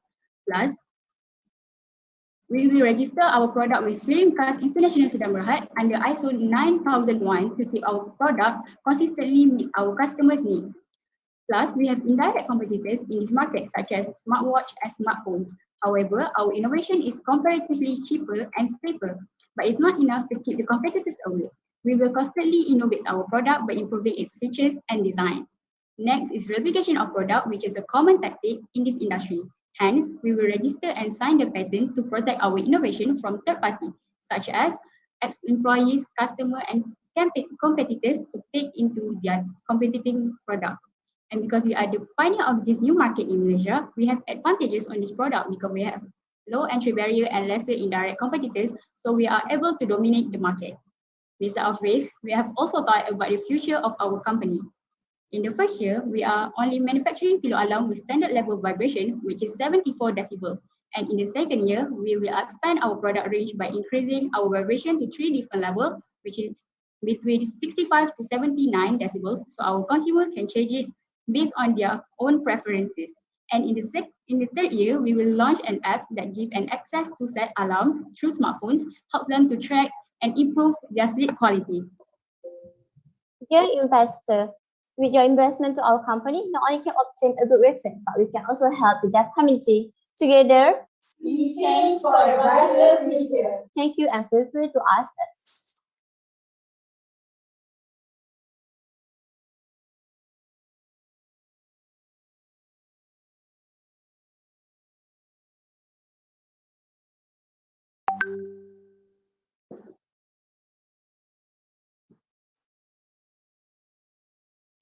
Hi. Yeah, I think there's one point that it will enhance the sales of your product. I think for me, if I buy this product, I would be thinking of the safety of definitely my health, and it will be beneficial for the group if you can get an endorsement from certain medical practitioner to ensure that this won't cause my head to have, some issues later. So I think getting the endorsement is very important. Yeah, that's just a point to improve. Do we have a question? I think Ms. Lee, Yes. you had a question. Yeah, thank you, Snooze A Bits. Interesting concept.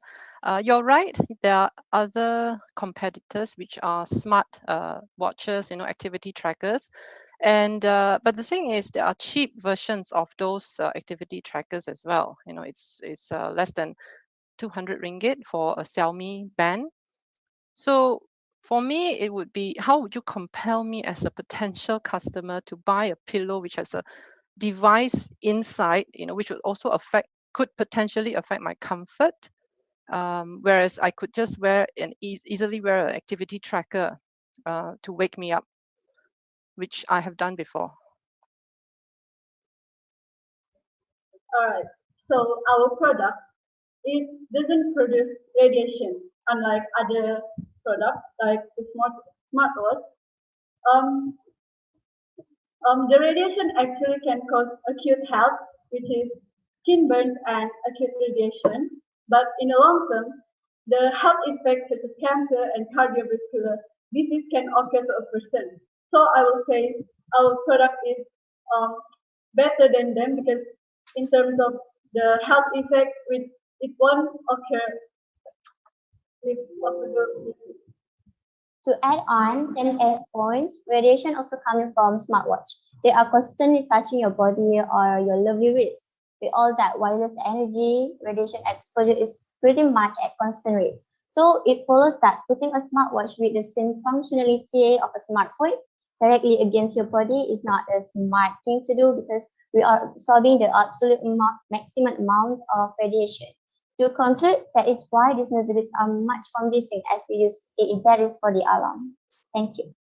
Then I suppose it would be better for me to use my phone and put it away from me, Anyway, that's my view. Thank you. Yeah. So I'm just, I have a question, ladies. Thank you for your presentation. I have a question on your, how, are you manufacturing it yourself? Or are you outsourcing it to someone? Or are you having any tie-ups? How are you planning to do this? I think that's question one. Second question is, considering that sleep is essential to everybody in the world, my curiosity is, you have highlighted one competitor, which is at a very high price point. What is the reason for not having more players in the market, so to speak, from your competitor analysis and your market sizing analysis? So two questions. One is, who is helping you to get the product to the market? And the second one is, why do we not see more players in the market, considering that, good sleep, etc., related to sleep is so essential to everybody? Thank you for your questions. We may slide to, yeah. Okay, this is where our raw materials come from. We imported our cotton wool from India because from India is the largest cotton production, and also our price is much lower to India, which is, as you can see, February 2021, our cotton wool is 8 ringgit 25 cent only, which is our pillow is only provided with 800 gram. Okay, and our electric components, our electrical component is from Malaysia itself, because Malaysia is such a country that provide cheaper parts that sometimes works perfectly, but we don't want our product to be like defects or anything, right? So that's why we sign our patent, and also sign with the Sirim Kas International Syndrome Berhad to do our product side and safer. And then our if you and then you're asking about the outsourcing and our how our manufacturing, yes, and then our manufacturing will pass to Nick.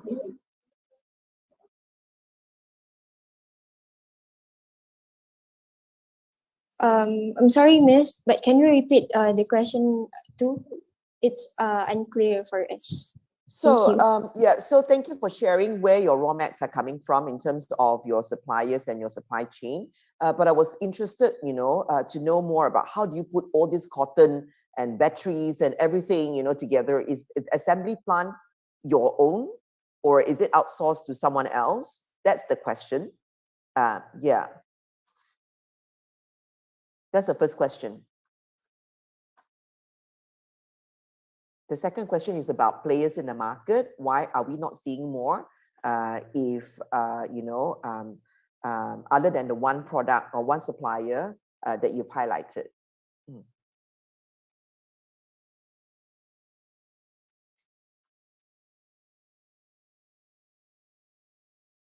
Thank you for the question. I'll be answering the second question, which is product differentiation. So adapting differentiation strategies enable to produce innovative, better features and unique product as our Snooze A Bits product. Product differentiations satisfies the need of customers with an evolutionary senses. Differentiation may be introduced in form of price, quality, performance, feature, durability, and style. So today in the competitive environment, most of the organization and companies and also products are surviving by using the differentiation strategies. So as mentioned during the presentation, we believe that Snooze A Bits Pillow Alarm have the strongest possibility to secure our market, and hence there is not many product that came out with sleeping problem. Thank you.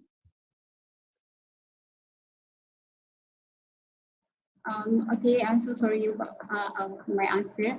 Okay, as I wanted to continue about the question one, is it our manufacturing is outsourcing or our manufacturing itself? So we will outsourcing the product, but we will manufacture it in Malaysia. I mean, the assembly department is in our warehouse.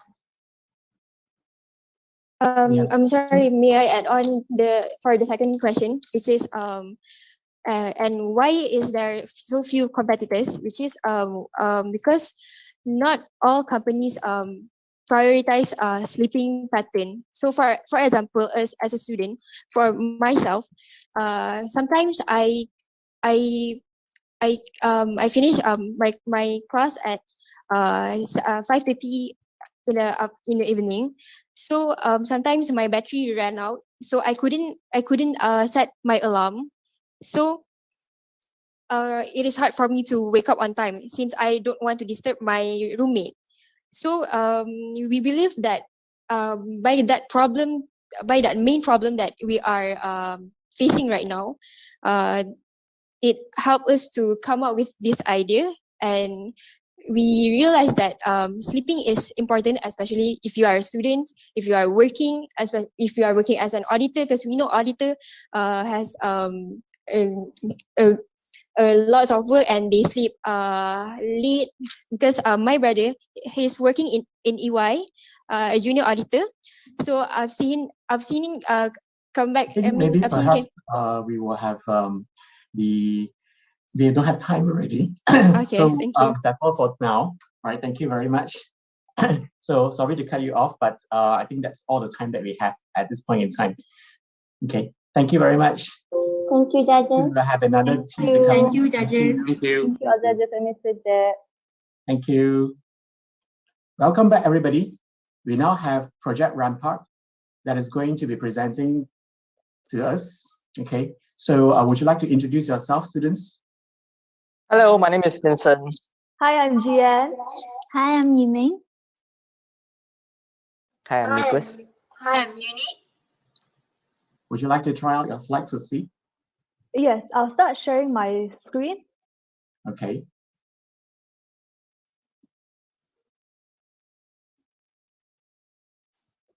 And are you ready to start? We'll be performing a mic test first before our presentation. Okay, good. Testing. Testing.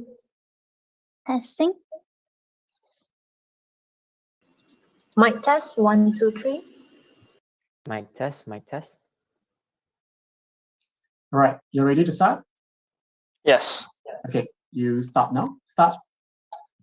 A very good morning to dear judges, my fellow colleagues, as well as ladies and gentlemen watching us live. My name is Vincent. I'm Jian. I'm Yiming. I'm Uni. I'm Nicholas. And we are the team Project Rampart. Now, before we dive into our business proposition, allow me to ask one simple question. What do you think is the yearly number of accidents in Malaysia? Well, I think most of us would agree to a large number, right?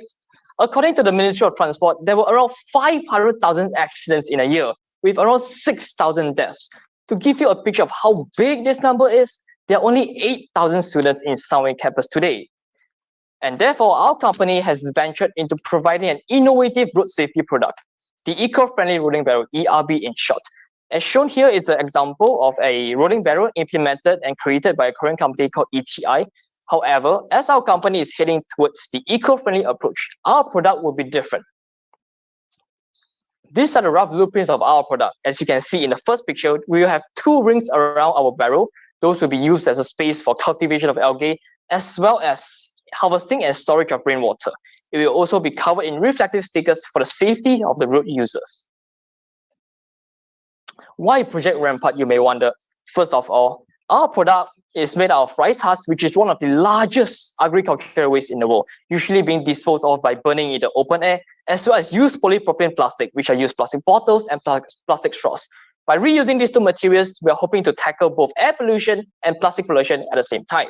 Secondly, our product comes in a cylindrical shape. This is to effectively convert the shock energy from the vehicle to rotational energy in order to drastically reduce the injury of the driver and the passengers. Last but not least, we will be growing algae around our barrel. Algae can convert 3 times more carbon dioxide into oxygen, and it is known for the fact of contributing 70% of the total oxygen in our atmosphere. For more information, I'll be passing on to Jian. Thank you, Vincent. So, how do we stand out amongst our competitors despite being just a startup company? From this competitor analysis, shows the competitive advantages we have over our main rival companies, which are ETI from Korea producing rolling barrels and Hua'an Traffics from China producing conventional metal highway guardrails.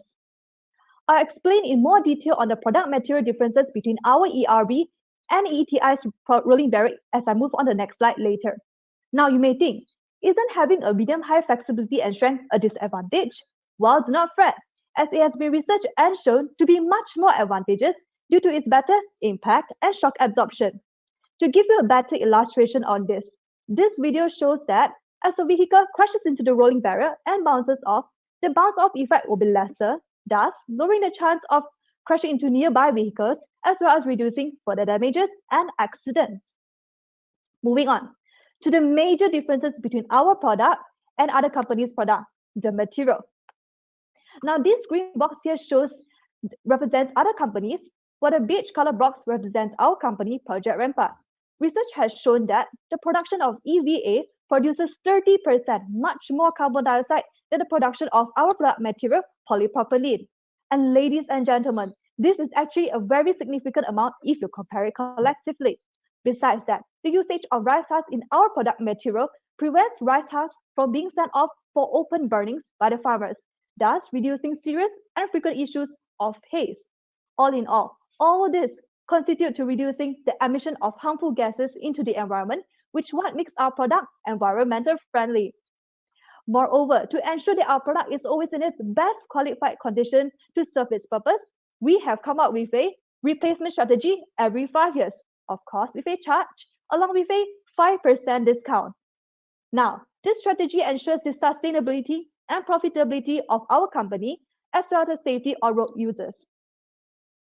Now, having been introduced to our product will then lead us to the next big question. Ladies and gentlemen, what then is the price? So, with a markup of 130%, we have come up with a price of 199 ringgit per barrel. The rolling barrels currently sold in the market cost around 100 plus ringgit, up to about 2,000 ringgit per barrel. So, to introduce a new product to the market, we will definitely need a proper medium. I'll now pass on to Yiming onto our company's marketing strategy. Thank you, Jian. Now let me begin by sharing an excerpt from Star News 2017. According to the news, our government has stated that the implementation of rolling barrier has drastically reduced car accidents by 94%. With this opportunity, we aim to take over the local market share and become the main supplier to the government in road development. Therefore, we aim to maintain a healthy business relationship with the government by signing a long-term contract to ensure consistent sales. We also plan to market to private road developers such as IJM Corporation Berhad, Conley, Ikhtisas Engineers, and Sunway Construction.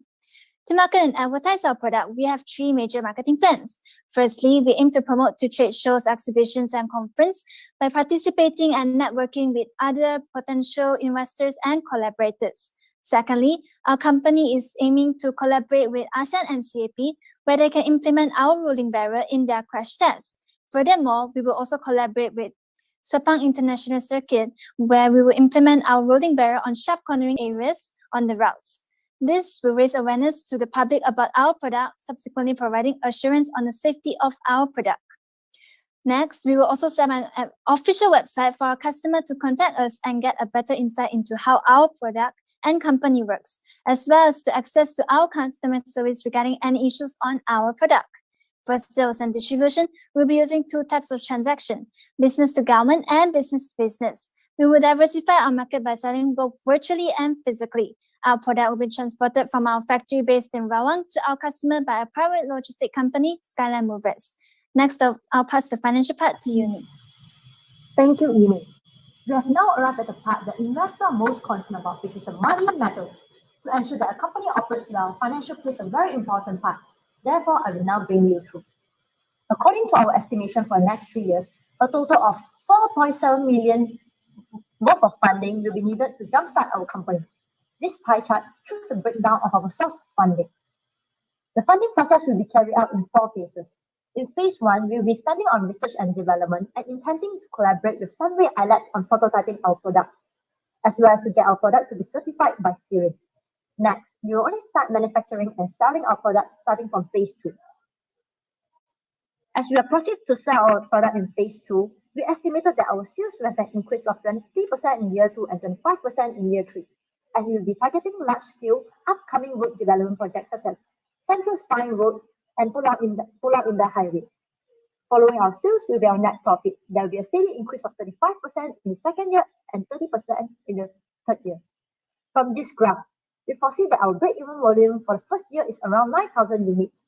Ladies and gentlemen, these units can be achieved by just covering 4 kilometers of road. It will then reduce by 13% in the second year and is projected to stay constant for the next few years. Lastly, based on our projection of ROI, we will get back a return of 57% in the first year, 75% in the second year, and 101% in the third year. Moving on, I pass to Nicholas for risk management. Thank you, Uni. So just like every other business, we face some risk too. As a startup business, the first risk that we might face is intellectual property risk, which is a situation in which a company produces a product which has a patent without permission. Therefore, we will be purchasing a utility patent from the Intellectual Corporation of Malaysia to mitigate the risk of others producing our product. Secondly, we have the demand risk. The ERB is the first of its kind. Therefore, it is considered very new in the Malaysian market or maybe even globally. Hence, we will be using marketing campaigns to create brand awareness for our product, which has been explained by Yiming in our previous slides. Thirdly, we have the funding risk, which is the inability to obtain sufficient funds for our project. To mitigate this risk, we will be seeking financial help from business angels such as Cradle Fund to assist us in our startup. On top of that, we will be obtaining bank loans as well as government subsidies from MIDA to further increase our capital fund. Lastly, we might face competitive risk. We will be competing with well-established firms that have been in the market for a considerable amount of time. To tackle this issue, we will be using the differentiation strategy to increase our competitive advantage. With the use of rice husk and used polypropylene, we believe our product will bring a safer and greener approach to the environment than our competitors. Furthermore, we will be charging a significantly lower price than our competitors to penetrate the market. Therefore, we believe this is what makes our product unique and different. Dear ladies and gentlemen, what are you waiting for? Are you ready to invest in us? Are you ready to provide a better and safer place for the future? Invest in us today. We are the team Project Rampart. Okay, thank you very much, Project Rampart. So we can start the Q&A session. Would like to start first. I think Monzi got her hand raised. You want to ask questions first? No, actually, I was clapping for them. Okay, Well great. done. Yeah, thank you. Anyway, I was just wondering, I mean, you say that it is a unique product, but there's already somewhat a competitor in Korea, right? So I'm just a little concerned about that because, you know, there's already an available product in the market. So how are you going to be able to gain that differentiation? Thank you for your question. So to start off, our product is different from our competitor in the sense that it is environmental friendly, it is cheap compared to our competitor, and we added extra features such as the cultivation of algae around our barrel. So all this can make our product special compared to our competitor. And besides this, we are using rice husk and polypropylene plastic. So this will take up to 5.5 years to biodegrade completely, whereas our competitor, which are using EVA, this material will take up to 1,000 years to biodegrade. So yeah. Okay, thank you. I do want to ask a follow-on question, team. Thank you for your presentation. I saw that your raw mat is actually 80-20. 80 from your single-use straw and 20 from your rice husk. I just want to understand whether you have actually understood circular economy in Malaysia. The roadmap of circular economy actually starts from eliminating single-use plastics, which means that, you know, that includes straws as well, plastic, straws and all that. You see, if you go to supermarkets now, they will say no plastic bag days or totally no plastic bags. So if your raw mats are actually 80% comprises straws or plastics or whatever, with the circular economy coming on stream more and more over the years, how do you intend to sustain your raw mat? Thank you for your question. So let me give you a news from a few years ago. So Malaysia has been receiving this containers of rubbish, mainly plastic waste.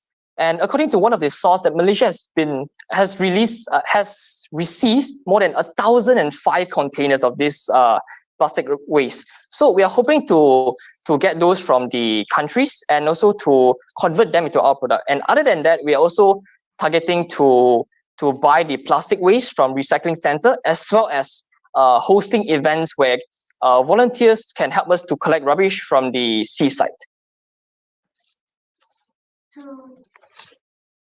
I saw your, hi everyone. Well, sorry, have you done? Have you responded to Sufan's question? Finished already? Oh, sorry. To add on to what my colleague Vincent said, besides plastic straws, there's actually a lot of other plastic waste, such as plastic bottles, plastic cups, plastic. It can be a lot of type of plastic straws. So it's not just plastic straws that we will be using for our raw material. Yeah, that's all. Thank you. Dinesh, you can continue. Yeah, I just wondered, as I saw earlier that you had a slide on, by the way, well done. That was a very interesting presentation, and quite a relevant issue, especially for Malaysia and our accident rates and our car ownership. But I saw a note earlier where you say that the government is already convinced about the idea, and so aren't they looking to invest in this? And is there really a market still open for this to grow, or do they already have some plans where they want to already expand on this opportunity? Thank you for your questions. According to the 2021 financial budget by government, they are having 445 million for road developments, upgrade and improvement.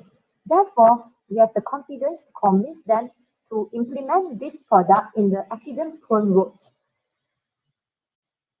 To add on to that, so actually Malaysia has launched this pilot project where they use a Korean product. So we are hoping to take over the market share of Malaysia and also to promote our product as a local company.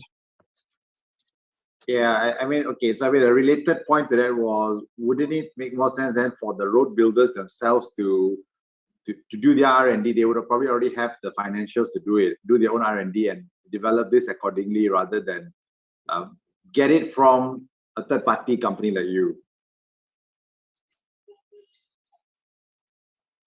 Yeah, but it's just a comment here, not asking for it. So, anyone else on the panel who wants to ask a question? I do.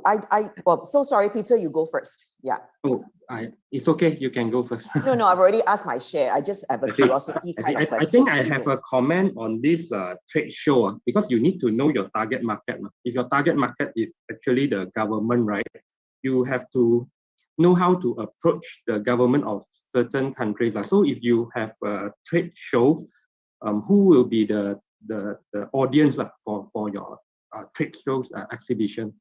Yeah, that's my comment. We'll be targeting private road developers in the trade shows like IGM Corporation Berhad, Conley, Ikhtisas Engineers, and Summer Construction. Most of the biggest company in Malaysia. I think that even very specific company, right? You can actually do a demonstration there instead of doing a trade shows or things like that. That's my comment. We'll also be looking for other investors and also other collaborators that are interested. So that's our purpose of showing our product in the trade shows. Okay.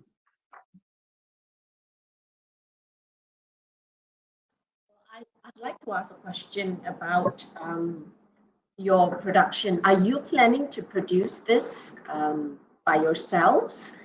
And that would be my first question. And also, I think you mentioned about a Korean competitor that you have sort of based your research against.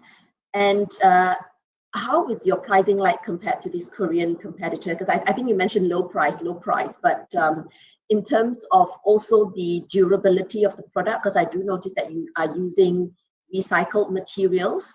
How does that stand against the impact and the safety versus your competitor's product?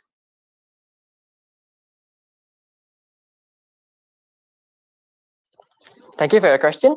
So to give you an insight of how tough our product is, we will show you a data from our study. So, according to this study, we'll be using the measurement of tensile strength, which is the amount of force it can take before it breaks. So as you can see in a slide, there will be a difference of about 10 megapascal of tensile strength between. And our main product is not about having the most tensile strength can lead to an effective outcome. Our main point is when we have this, but when we have our product in a cylindrical shape, it can convert. So there's no really emphasize on how much strength you need.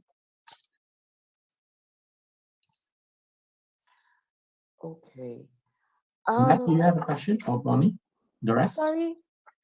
We have 2 more minutes. Oh, sorry. To answer your question on the whether we'll be manufacturing, hold on, let me show you our appendix. So yes, we are planning to we will be manufacturing our own rolling barriers in Malaysia, based in Rawang. Yes, so we'll be renting factory in Rawang, and we'll be renting machineries to produce our rolling barriers. Yes. Yeah. May I have one last question, Jack? Yes, yes. Yeah. As we are only selling the rolling barriers, therefore we need the metal rods and metal frame to hold on our rolling barrier. Therefore, we are forming a strategic alliance with the more cutting industries in Rampart, with a contract or agreement to let them to produce the metal and also the metal frame for our rolling barrier. But this is a short-term plan. Question from Ms. Lee. For the long term, we will have to plan to manufacture it by ourselves as well in the near future. Thank you. Okay, one more question from Ms. Lee, that we have 1 more minute. Yeah, thank you, team. Maybe this is more out of curiosity than anything. One of the value propositions was really about the protecting the environment, right? Using algae within your cylinders and all that. Just curious, do you need to maintain and sustain algae? Do you need to look after them after they are there, or they are just there? Considering, you know, the trunk roads and the interstates and the highways and all that, how do you actually sustain and maintain so that the one of the key value propositions is upkept or maintained? Thank you for your question. So the reason why we choose algae is because it has a high rate of conversion of photosynthesis from carbon dioxide to oxygen, and also algae is a type of organism that can maintain itself in the wild. So it doesn't really need humans interference into its growing, and it has also, you know, high growth rate. It can maintain itself, and in Malaysia, our country is 365 days of, you know, sunny and rainy, and it is the most optimal condition for algae to grow. And this is one of the reasons why algae distributors are mainly from Asia countries, because of our tropical condition. Okay, that's all the time that we have now. All right, thank you very much, Team Rampart. For those of you watching us on YouTube, that concludes all the 5 presentations by the teams. So what we will do is the judges will deliberate now, and at 12:10, we will be announcing the results, and of course hear from our judges as well. And thank you, Chilong, Evelyn, and Aiman, who is working behind the scenes to bring this broadcast live to you on YouTube. So before we announce the results, I would like to invite our judges to share with you what they think of your presentations and, you know, how you actually have done. All right, so perhaps we can start with Ms. Bonnie Tam. Thank you. Well done, groups. You guys have done a fantastic job.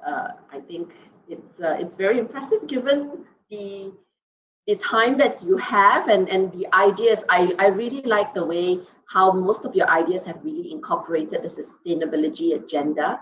You've really thought about how to make things sustainable and, you know, the impact on climate change. And I think this is really an area that we all have to really consider in all our business, and, you know, when we think about what we want to do for the future. So it's really great, and it's so power packed and energy filled as well. I think some of you have a very good flow, or looks like you've practiced it well in terms of who takes the next topic and how that leads to one another. I think that's great. You know, it's very difficult to actually present on screen. And this is the first time you guys are doing it, and I can see, you know, you have really put in a lot of effort, because to be able to get attention when you're on screen is a lot more effort than doing it face to face, as we all have experienced. So well done. And the ideas are also very innovative, I must say. I have to admit, I don't think I'll be able to come up with ideas like this. So it is a really great job. Well done for you guys.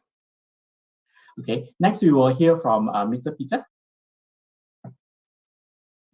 Hi, yeah. First of all, on behalf of Deloitte, I would like to congratulate Sunway Tesla and Mr. Teo for organizing this despite the pandemic.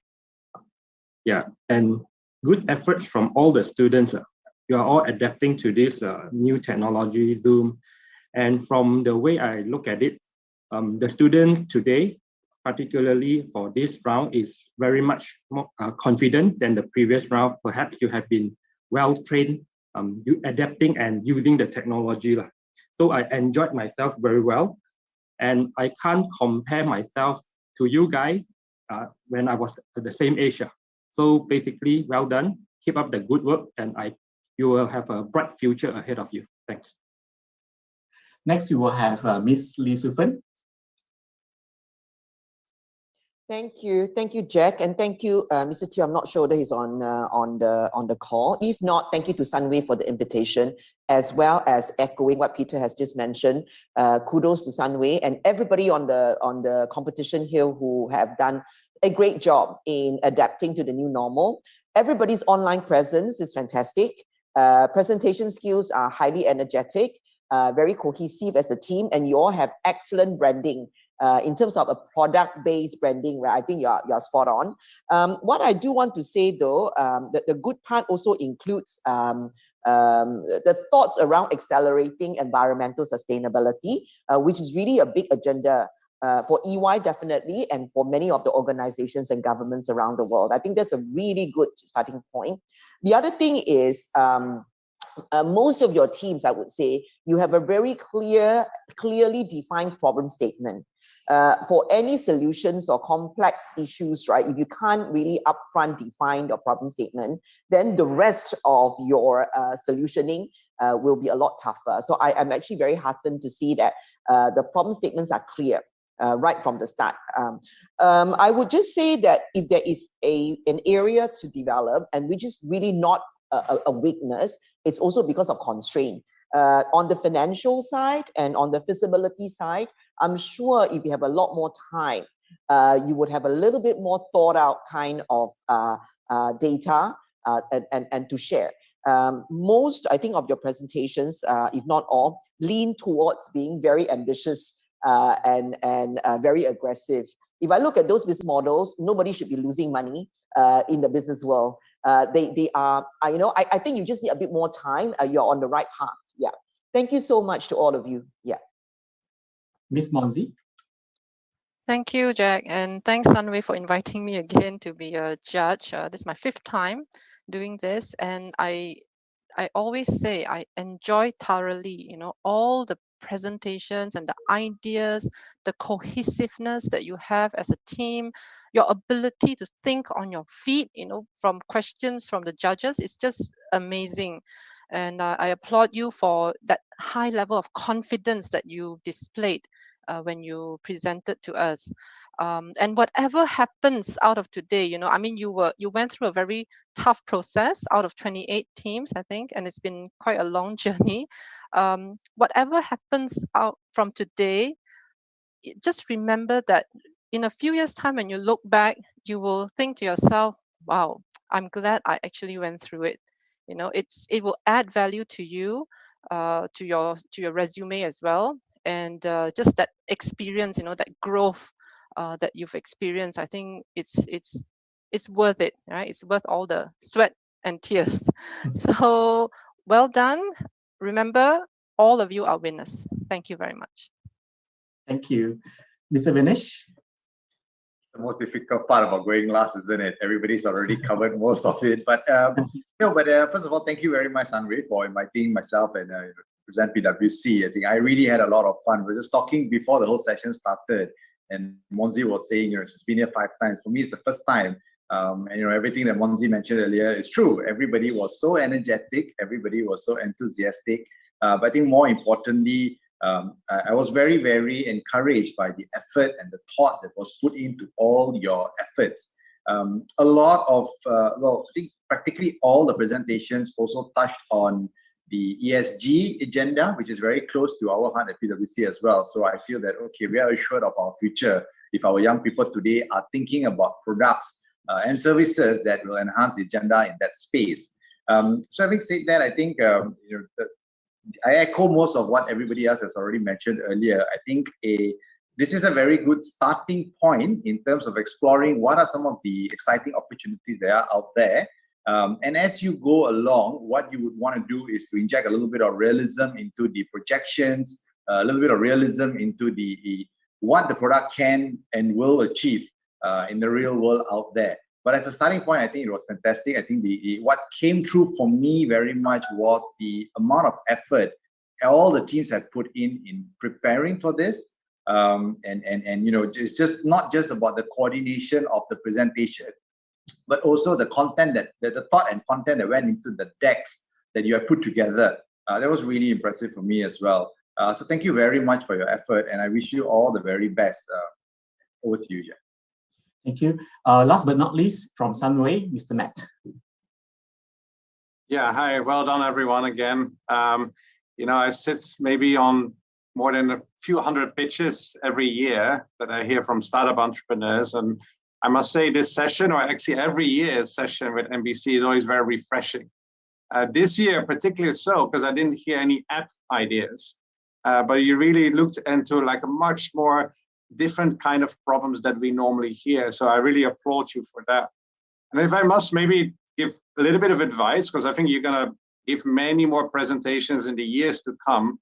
But the three things that we always look into, like from an investment perspective, is first of all, the problem, right? Like how well have you identified the problem?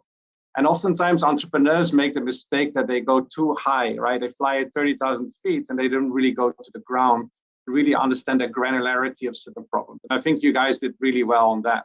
Second thing is, how do you differentiate from your competitors? There's always competition in your market, in any market that you go to, right? So you really have to clearly identify how you differentiate from your competition in your particular market. And finally, and I think this is sometimes underestimated, is your entry to market, right? And I saw in some of your presentations that you started to think about strategic partners, right? How do you get into the market?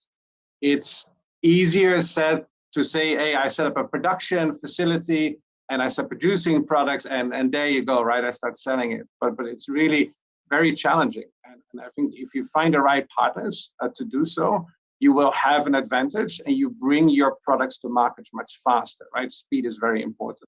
So those are the three things I just want to give to you. The other thing is like, keep doing this. It won't be the last time you'll do this presentation. Keep finding problems, keep coming up with new ideas and keep communicating this to people. These are the skill sets that any company will be looking for. You know, problem solving, collaboration with your teammate and communication. So keep up the good work, guys. I think you're all done very well. And I'll look forward to hear now who is the winner. Thank you. And on behalf of Mr. Teo, our team and students, we would like to thank our judges again for their invaluable input. So let's everybody give yourself and the judges a big clap for that. Thank you very much. Okay, for the moment that you all have been waiting for. So I would like to first announce the finalists that are not in the first, second, and third placings.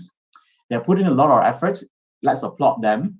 And of course, they will be getting a prize money of 1,000 ringgit. Okay, and the two teams that are not in the first, second, third placing are, don't be disappointed. All right, you have learned a lot. Okay, Rain on Me and Snooze A Bits. All right. Now, for the second runner-up, who is going to be getting a total of 4,000 cash is, who should it be? Shokur. Congratulations. For the first runner-up, who will be receiving a cash prize of 6,000 ringgit is